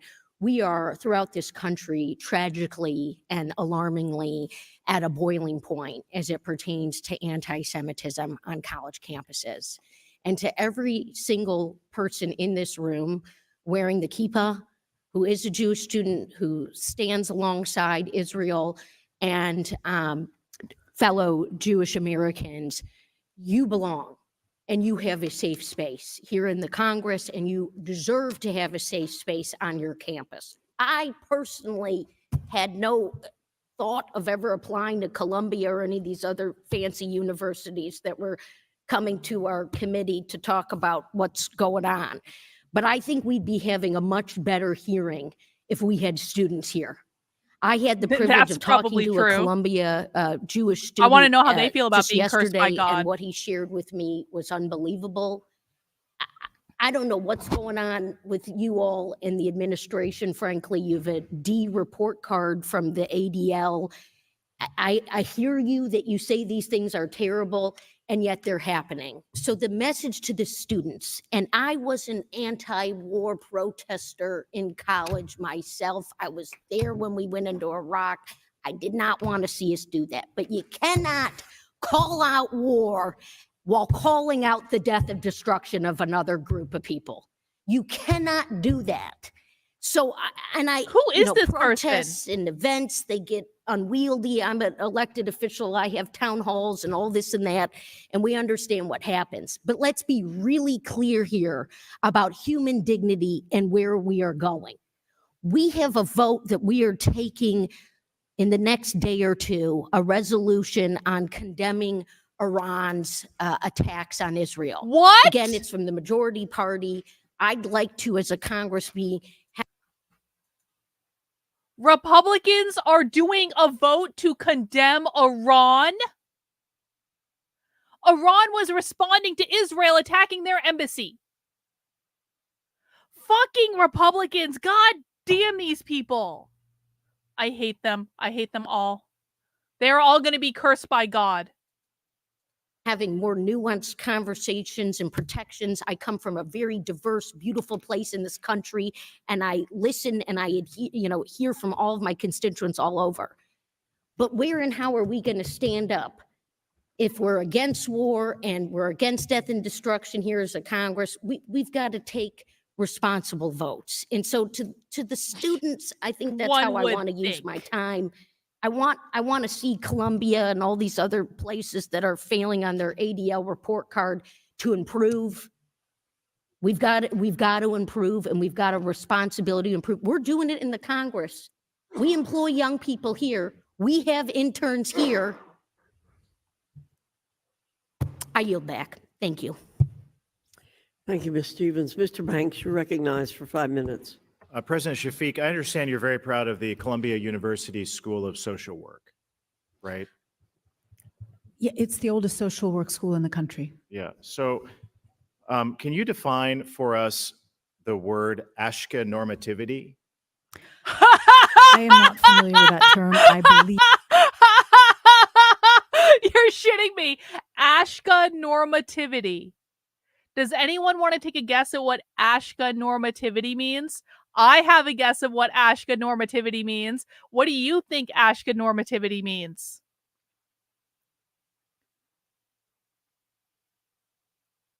Ashka normativity. I'm betting Ashka is a reference to Ashkenazi. Yes. something to do with Ashkenazi, Ashka normativity, Ashkenazi Jews, Jews ascending to whiteness. This is what this is. Ashka normativity is going to be like homonormativity, which is like homonormativity is the gays ascending to being straight. Ashka normativity is going to be the Jews ascending to whiteness. But Tate, and I feel like you watched this earlier, so I feel like you're cheating. All right, let's find out. What does Ashka normativity mean, according to congressmen who probably don't know what they're talking about, but okay. It appeared in a student glossary that was prepared by a group of students. It appears in the orientation guidebook that's given It means to all Jews of the are students capitalist. at the School of Social Work, but you can't define it for us? No, Jews are capitalist. I'm not. You seem to be familiar. I don't use that term. I don't know that term. I believe that glossary was prepared by students for other students. I don't think it's a part. But it's handed out, you agree, it's handed out to all of the students who, I mean, that's what it is. It's the orientation glossary of terms for incoming students at the School of Social Work. So I don't think it's a product of the School of Social Work. I think a group of students put this together. it's handed out to students at the School of Social Work. Let me read to you how Ashka normativity is defined by your, you don't know if it comes from Jews students ascending or to professors whiteness. or the school, Jews but ascending to Ashka whiteness. normativity is defined as a system of oppression that favors white Jewish folks, based on the assumption that all Jewish folks are Ashkenazi or from Western Europe. So do you have a... So we basically got it right. It's the assumption that all Jews are white. Let's listen again. And by the way, the system of oppression that he's referring to is obviously capitalism, because whiteness means capitalism. It's a system of oppression that favors white Jewish folks, based on the assumption that all Jewish folks are Ashkenazi or from Western Europe. So do you have a response to that definition of Ashka normativity? Is that appropriate? This is handed out to your students. By other students. It is not a product of the faculty of Columbia It is University. handed out to your students. Obviously, you allow this to be handed out to your students. Is that appropriate? As I said, it is not a product. Is it appropriate to say that all Jews are white? It is something that a group of students produced. I don't agree with it. I think it's not very useful. I don't condone it. Okay, can you help me understand something else? I didn't go to an Ivy League school, admittedly.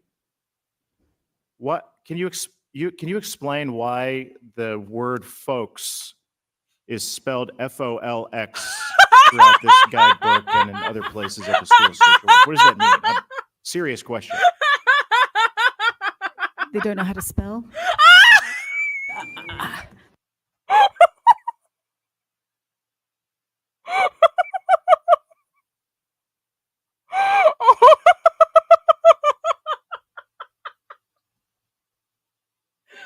Oh God, that was everything.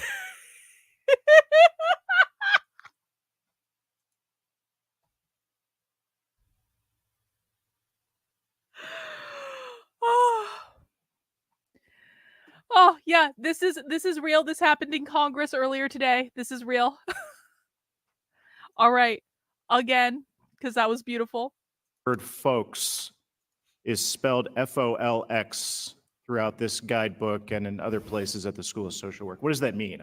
Serious question. They don't know how to spell? That's it. I'm not familiar with that spelling. I'm not. I don't find it a laughing matter. No, I'm not laughing either. I think it's. I'm laughing. You're denying that this is an official product of the school, but this is handed out to all of you. You are aware that it's handed out to all of your students, and you're not doing anything to stop it. As I said, it's not an official product of the administration. Is this how Columbia University spells the word folks? Yes. No. Okay. And does Columbia University recognize the word? Because it's not found in the Webster's dictionary or anywhere else, Ashka normativity. Is that an acceptable term at Columbia University? Oh, Congressman, I am with you. I agree with you that I don't find this a Okay, but meaningful way of. this is handed out on your watch. As I said, this is not a product of Columbia University To the faculty. the I board don't of think so. trustees, is this appropriate? No. Either one of you? That term is shockingly offensive. It's ridiculous. Shockingly offensive. Ma'am? We had discussions about that memo on the board, and my understanding is that we have asked that anything that is looking as though it's orientation materials in any way be run by the dean. And I think that is the agreement. As President Shafiq has said, we're not. Yep. This went from being torturous to, this is why we watch the whole thing, guys, because it might be hard in some parts, but then you get to the parts that are like totally like unironically hilarious or ironically hilarious, either way. And we're all paying for this. Not going to be able to limit what individual students say to each other. We don't like it. It's not the kind of learning we promote at Columbia, obviously. But you understand how this fosters an environment of anti-Semitism when the president even admits that she doesn't know if this is an official document of the school or written by students, but it's still allowed to be handed out to your students. All right, good to know. It's outrageous. And it's the reason that we hold this hearing. It fosters an environment of anti-Semitism at your university. President, are you going to stop this from being handed out again to incoming students at the orientation of the School of Social Work? We will make sure that it is not part of any of shocked, I say, orientation process that the university President, runs. Shafiq, can you name a real world example of a system of oppression that favors white Jewish folks? Can you give us an example? Capitalism. No. You Capitalism. believe that white Jewish folks are privileged? Yes. That they're oppressors? Yes. Do you believe that? No. Yes. This is what's being fed to your students. It's despicable. You haven't done anything about it. You should do something about it. I yield back. Wow. Thank you. If this is a document produced by the students, I'd be interested in knowing if Columbia is paying for this document to be produced, to distribute, and be distributed. Ms. Leisure Fernandez, you're recognized for 5 minutes. Thank you, Madam Chair and Ranking Member, and thank you to the witnesses for joining us today. The anti-Semitism experienced by Jewish students at Columbia University and universities across the country is unacceptable. I've met with several Jewish students from, not several, but lots of Jewish students from across the country who've endured a wave of slurs and threats, and my heart breaks each time I hear those stories, which I think it breaks for everybody on this committee and on the panel. But anti-Semitism is a centuries-old form of hatred rooted in white supremacy. It's also a form of hatred that has sadly been stoked and given a platform by some in the Republican Party.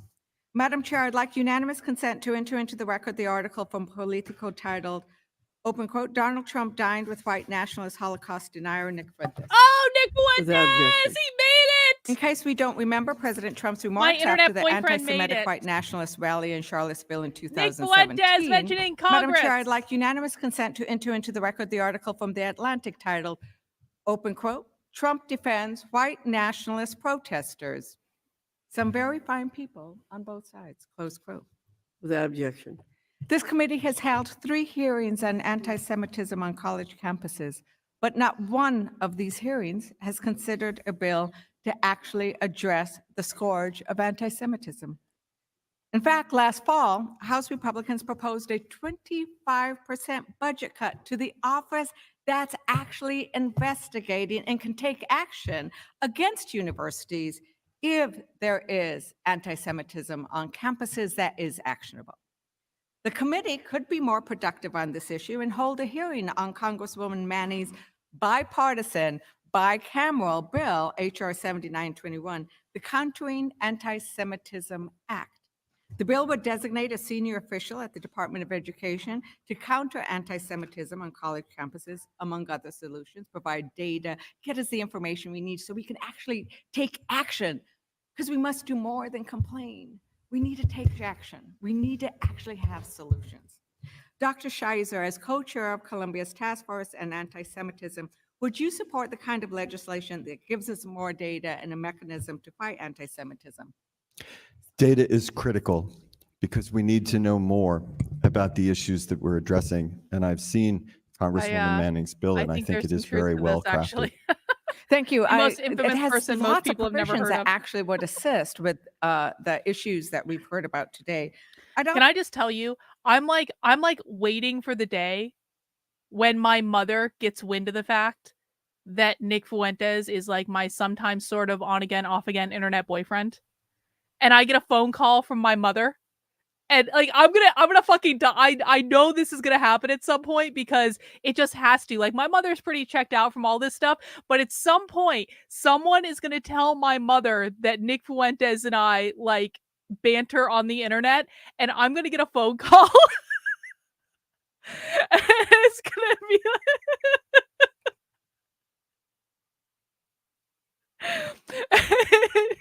like Carlin, do you know someone named Nick Fuentes? And I was like, well, that's a long story. It's gonna happen at some point. I hope it happens while I'm live on the internet. That way I can put her on speakerphone and all of you guys can enjoy it as well. No, my mother will not approve. She will not approve. She'll be like, he is an anti-Semite and a white supremacist. Carl would be like, but he's not really. Well, he kind of is, but like he's not really. He's not that bad. He's really cute, okay? I should just call her and She won't know who it is though. We have to wait until my mother finds out, cuz my mother's a fucking lefty, okay? And my mother hangs out with all sorts of lefty women. And at some point, someone is going to tell my mother who Nick Fuentes is, and they're going and because I know, okay, like people keep tabs on me and they like report back. It's like one of those things. And I know at some point someone's going to tell my mother that I have some sort of internet thing going with the infamous anti-Semite white supremacist Nick Fuentes. He's so cute, but he's so cute. He's Italian. He's funny. Have you ever watched Nick's show, Mom? Because he's really not that bad.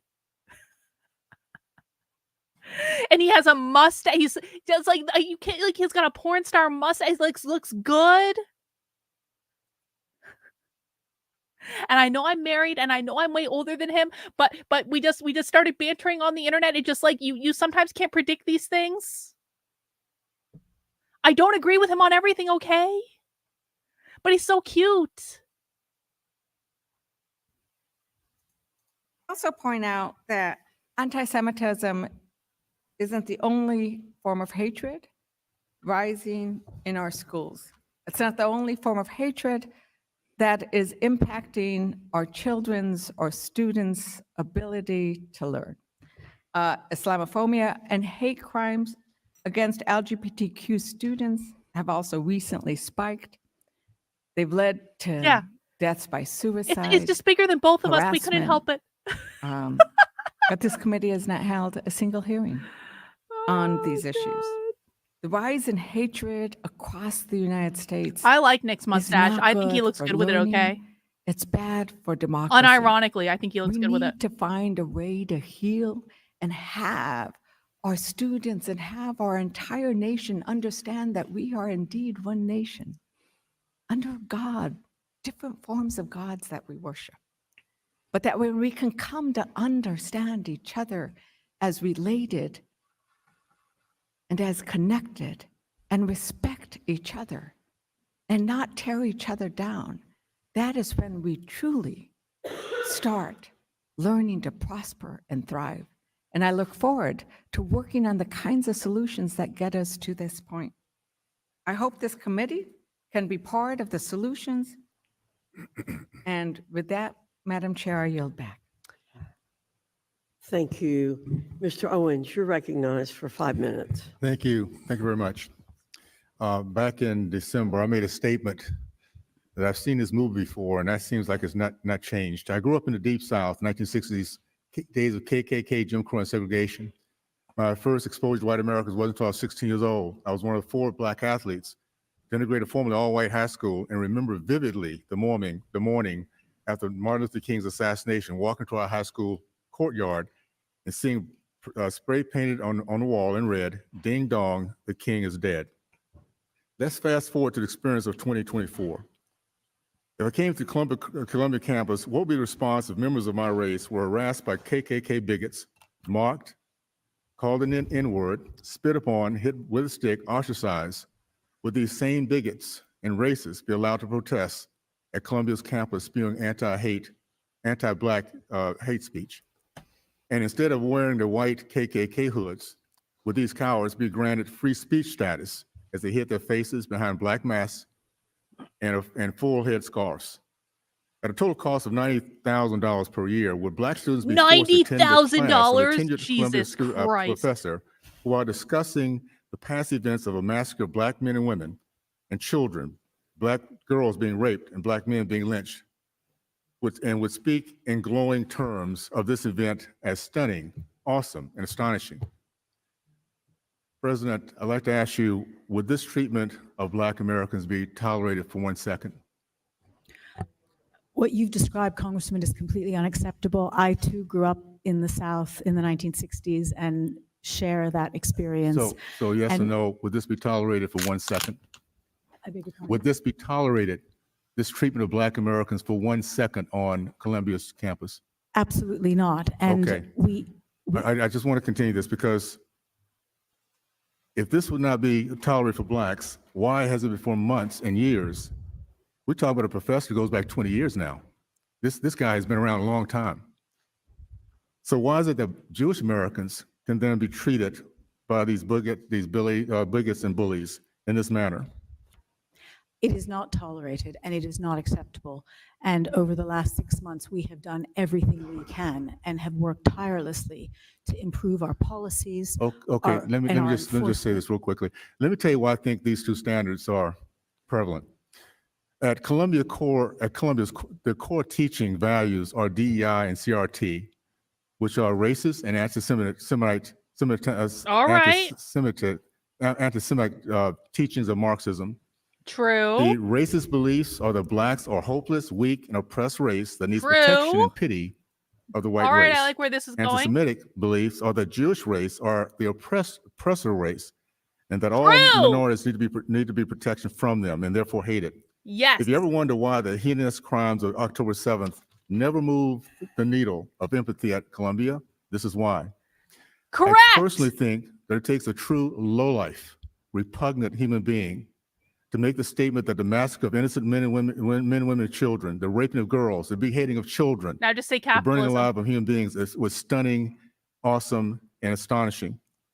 But what truly speaks volumes is the moral compass of Columbia, that this rabid anti-Semite is still on your payroll today. He's got cocky, and for 20 years he's done the same thing. It's just a little tip of the iceberg of what's going on there and what's being taught in our classes. There's a statement from a Jewish student. It is impossible to exist as a Jewish student at Columbia without running face first into anti-Semitism every single day. Oh, Jew hatred is so deeply embedded into the campus culture, it's become casual among I don't students, believe that. faculty, and neglected by administrators. Do you agree with this statement, President?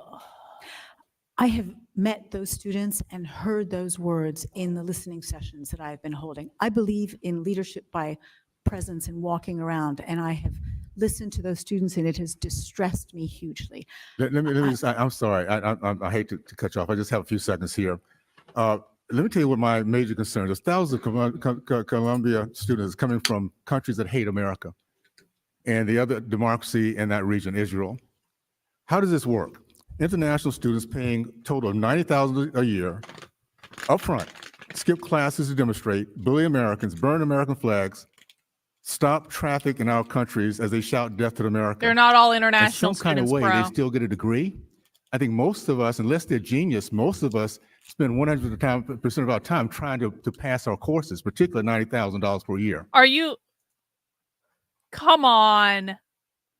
You're honestly saying that 90% of us do nothing but study in college?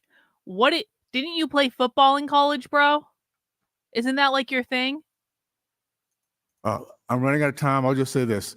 I'd like to know how many of these folks are actually graduating and what degrees are and how they're getting paid to come to our campus and bully our kids the way they are right now. And with that, I'd like to yield back. Thank you. Mrs. Hayes, you're recognized for 5 minutes. It was so close to being Thank good. you. I'd like to start before I get into my questions by saying that I am a woman of deep personal faith, and my faith forces me to respect the faith of others. So the injection of biblical theology into this committee hearing is inappropriate. But if we were to talk about that, I would say that my faith is used as a shield to protect others and not a sword to hate or harm others.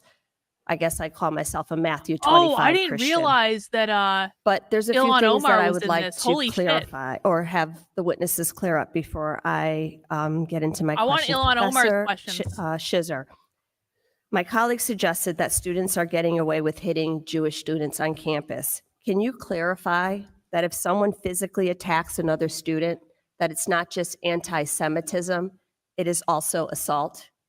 Absolutely. And does the university take action in those matters? University has to take action in those matters. Thank you. Dr. Shafiq, it's my understanding that the committee was told yesterday that Professor Mossad is under investigation. Is that correct?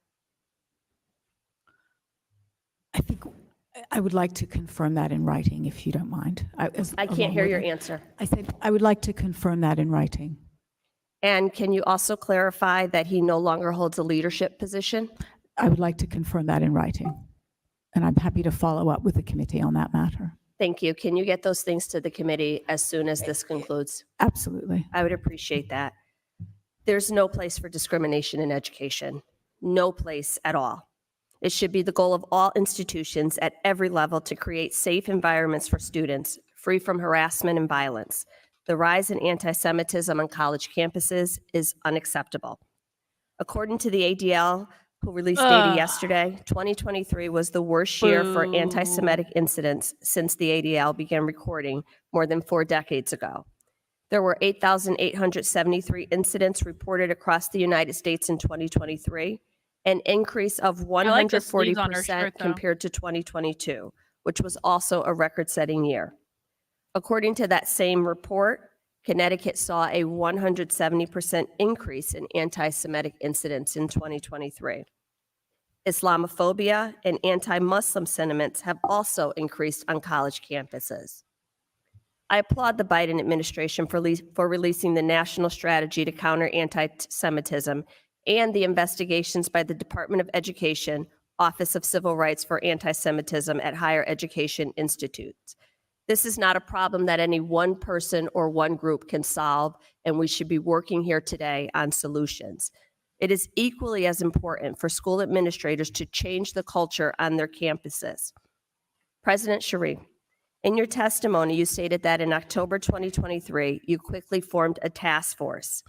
In the March 2024 report, the task force made a series of recommendations that we heard today. Can you tell us, has Columbia University begun to implement any of the recommendations made by the task force? And if so, what are they? Yes, we have.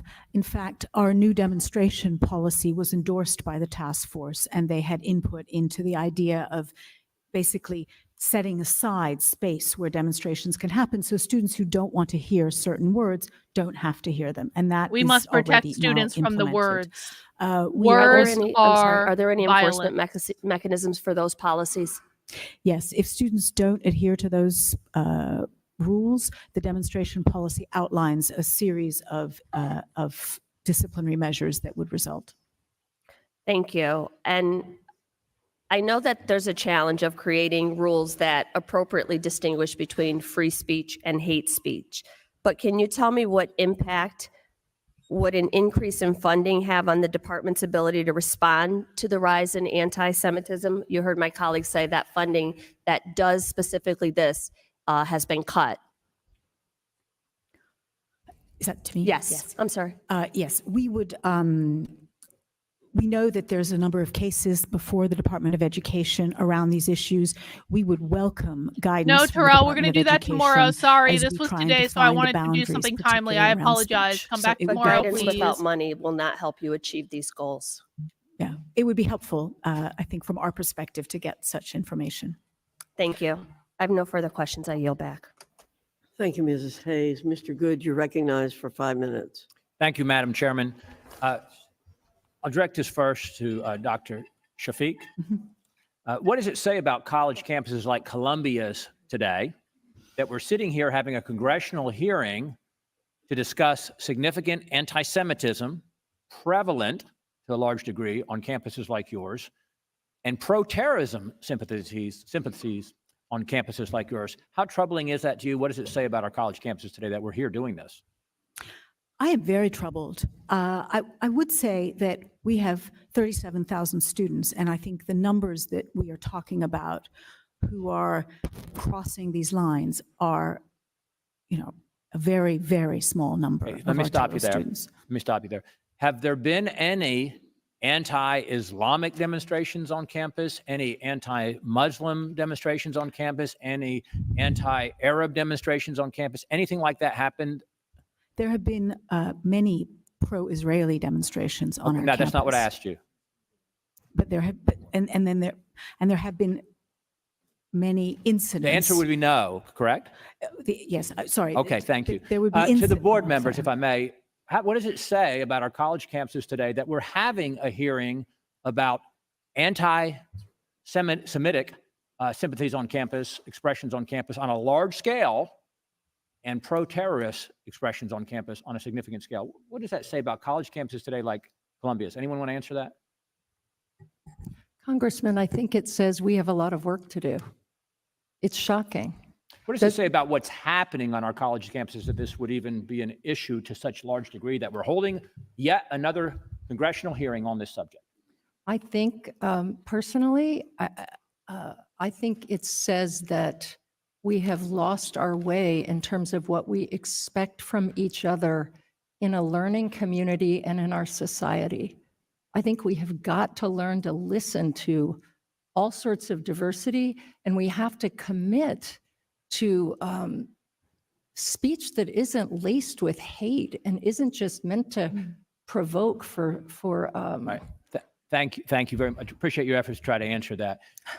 President Shafiq, as you know, on March 24, just 3 weeks ago, and 5 months after the October 7 terrorist attack in Israel, a coalition of a reported 94 Columbia student organizations led by Students for Justice in Palestine and Jewish Force for Peace held an event with guest speakers who are connected to and supportive of known terrorist organizations.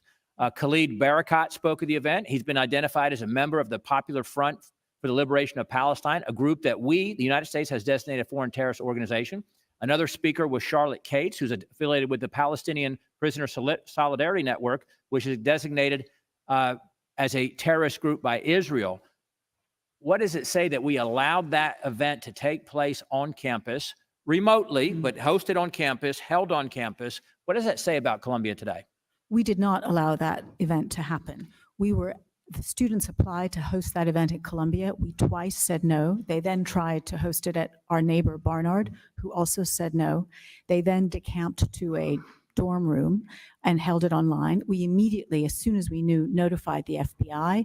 We brought in special investigators, and we let me stop you there. suspended the When students did you involved. learn about this event was going to take place, or was being tried to be held to take place? We learned on the day, and then we immediately contacted the FBI. Were any safe spaces provided or other supportive measures created for students who might have felt threatened by the efforts to have this on campus, to have these speakers speaking remotely, at least on campus? Was there any measures taken for those students who might have felt threatened by this?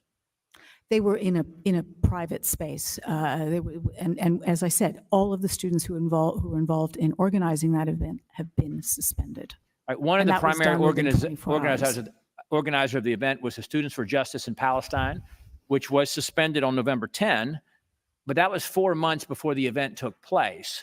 How could they be able to organize an event on campus? I mean, what entities or groups would you prohibit from organizing an event on campus? What's the criteria for approval or disapproval to be able to do that? So we were one of the first universities to suspend Students for Justice in Palestine and the Jewish But Voices they were for still Peace able to hold an event. because They're still they students. didn't abide by our rules and held unsanctioned events. We quickly realized, I think that was a very powerful symbol to say, if student groups don't abide by the rules, there will be consequences for them. I'm sorry, and with that- 8 seconds left, I'm going to have to stop you. The Columbia University newspaper contained an op-ed from the Columbia University Apartheid Divest signed by 94 supporting student groups that were part of the coalition with Students for Justice for Palestine that organized the event.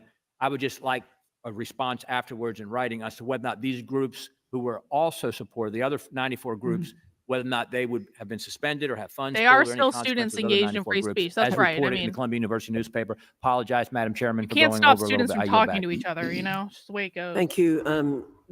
Your request to have an answer is duly noted. Mr. DeSanya, you're recognized for 5 minutes. Thank you, Madam Chair. I want to thank all the witnesses for being here. Ms. Shipman, I was taken by your comment about this when is you were a young forever person who long. went to Columbia from the Midwest, that you were taught how to think, not what to think. And that Is there any other for the people that watch this? Because I know a couple of you watch this. Is there anything else like significant or funny that happens in this testimony? It's just like there's another like hour and a half left, and I just don't know if I have another hour and a half in me. It's like already almost 9 o'clock. I've already been streaming for 3.5 hours. Oh, they're getting ready to a break. Okay, well let's get to the break, and then maybe we can come and watch the rest of it, like, you know, after the Jim Jones testimony or something like that, or the Jim Jones documentary tomorrow. context, we're dealing with a complex issue, historically, thousands of years. In this instance, but the use of technology and political consultants, the theater of today, is quite remarkable, where you have a real legitimate, and I appreciate the bipartisan focusing on the legitimate issues around hatred and prejudice. So, but the technology to me is really fascinating. What makes this so unique to our time in this institution? Professor, have you looked at that in terms of social media and how we are, there's a lot of work around this in this field, not in this specific field, by researchers at UVA, Harvard, I think of Susan Lin, her wonderful book about who's minding our kids, how we're using what we've discovered about neuroscience, including prejudice and hatred and emotion, and using technology to make it much worse for very narrow political reasons. Have you looked at that? And I'd like to follow up, given your history, Ms. Shipman, in your career, about how things have changed in that regard, about how people get information and how it's manipulated as we, as a culture and a civilization, try to figure out what the guardrails are and the damage it causes in the meantime. Start with you, Professor. This is a question for me, right, No, sir? first for you. Have you looked at social Yes. media and how people get information? Congressman, it is very important that you raise that issue, because one of the Critically most important. frustrating aspects of this is that people are posting anonymously, and they are posting absolutely horrible. Oh no! things. People are And so posting anonymously on there the are internet? frustrations for all of us in trying to figure Oh out how no! to stop that. But more How can we fundamentally, stop we are very anonymous mindful posting on the of the internet? destructive aspect of this hate speech on social media. And it's not organic in many ways. It's deliberately directed by people who want to divide people and create problems. Have you looked at that? And I'm thinking of a book, The Chaos Machine, by a New York Times reporter, who was the person who actually reported that YouTube was directing adolescent girls right to the point where they could be, through their depression and anxiety, to show them how to commit suicide. So this is being used in these political environments, is my point right now. It's very troubling, yes. The shipment, and the point that it's not organic, that it's quite deliberate, whether it's people in Russia or people in the United States doing this to people to divide us, as opposed to your career or I have how a it's lot of evolved thoughts from your about this, so career. I'm just trying to gather my thoughts. I think this is an issue that our university has been investigating for a long time in terms of the science, the neuroscience, the flow of information at our journalism school. We have so many ways to look at this in an important way for our society. I know we're working with a Nobel Prize winner, Maria Ressa, on this issue right now of disinformation. But I'll say a couple of things. I think the most fundamental thing I've learned in my time on the board at Columbia is that, and this is from our incredible Mind-Brain Behavior Institute, which is just cutting-edge neuroscience, when people feel fear and intimidation, they can't learn. And so I think I come back to the topic of this hearing, that we can look at all of the reasons why there's certainly new ways we all hate each other in our society right now that are distressing. But I think if we cannot provide fundamental safety for our students, we now know, we're not just guessing, that we're not allowing them to learn. Kenneth is like really pissed off today, and I don't know why, but I'm enjoying it, Kenneth. Congressman, you are absolutely right that social media is part of the problem of, and on this particular issue, we have seen it as pernicious. I am particularly uncomfortable with some of the anonymous channels, things like side chat. Every student I meet, I tell them, please get off side chat. It's poisonous. What's side chat? And probably the most egregious cases that we've seen of anti-Semitism, Islamophobia, What the fuck is side racist chat? comments have been on social media, on those anonymous channels. And we would welcome any I want to go on side improvement in chat. content moderation, which would reduce that. No, I really appreciate that. I'm What? struck by this in the previous hearing. We would welcome any content moderation that would do. The president of Colombia just called for social media censorship to censor anti-Semitic speech. Channels, and we would welcome any improvement in content moderation, which would reduce that. No, I really appreciate that. I'm struck by this in the previous hearing, that I wonder what Brandeis and Holmes would be talking about if they were alive today, and their context of very similar economic and world strife time in World War I, where when they were discussing what is free speech and screaming fire in a crowded theater, I see the social media companies and technology companies as being those folks who are benefiting from strife. And this is sort of an extreme example of how they're monetizing us fighting against one another in a very, very difficult position, where I think we would all agree that hatred and prejudice cannot be tolerated. Thank you. I yield back. Thank you, Mr. DeSaulnier. Mrs. McLean, you're recognized for 5 minutes. Thank you, Madam Chair, and thank you all for being here today to discuss this very important topic. But I think we have to go back to the beginning, and we have to identify the problem before we can really figure out solutions to the problem. So I want to start with you, Dr. Shafiq. What is your definition of anti-Semitism? For me personally, any discrimination against people for their Jewish faith is anti-Semitism. Okay, I appreciate that. Finally, you set up a task force. Do they share that same definition? Good question. Congressman, I know the chair of our task force Does is next anti-Semitism I'd like to hear from So you. have first. anything to do with Israel? I know he would also And I'm probably happy to have do much that, to but I'd add. like to start with you, since you are the president, right? Yes. You own, the buck stops with you, right? Completely. Do they share that same definition? I'm pretty sure that they would share that definition. Don't you think that would be a pretty important thing to start with? Yes. Okay. Are you concerned at all about the article by Sharon Otterman, which indicated that a Columbia University task force set up to combat anti-Semitism on campus in the wake of October 7th Hamas attack is attempting to avoid one of the most contentious issues in universities' debate over the war? Its members, this is, I don't know if it's true or not, so I'd like to get your take. Its members have refused to settle on what the definition of anti-Semitism is. So from your opinion, this is an inaccurate article? Yes. And Okay, thank you. Professor Shizer would be the best person to give you I appreciate that. the details. So, Professor, thank you. Do you have a definition of anti-Semitism? Absolutely. Okay, can you share it with us? Sure. It's bias against Jewish people, which can manifest as ethnic slurs, stereotyping, Holocaust denial, double standards as applies to Israel, No! and anti-Semitic tropes. Wonderful. I appreciate that. They literally do have Israel in their definition of anti-Semitism. Double standards as it applies to Israel.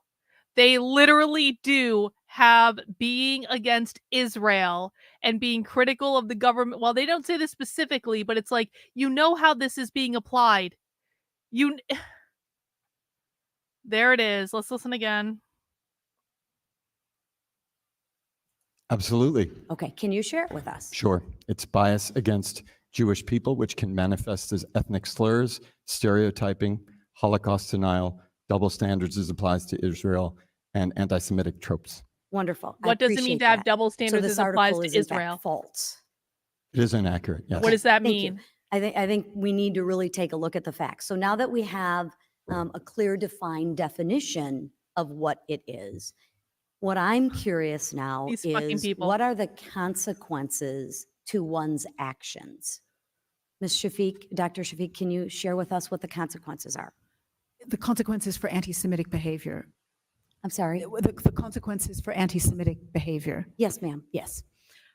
So we have, one of the biggest things we focused on is we want to make it easy so that if there is any anti-Semitic incident at Columbia, we know about it immediately. We have QR codes all over the campus. Okay. We have a hotline. You can We have a report single people via website for QR code. That's a great, I'm looking for an answer though. Yeah. What are the consequences for anti-Semitic behavior? Yes. So once we know of an incident, we have investigative capacity. We've invested hugely in expanding that investigative capacity. Okay. And depending on the nature of the incident, there are consequences ranging from people being potentially suspended, being forced to get educated and trained about anti-Semitism. Go to the education gulag. And we've executed those. So we are executing those. Yes.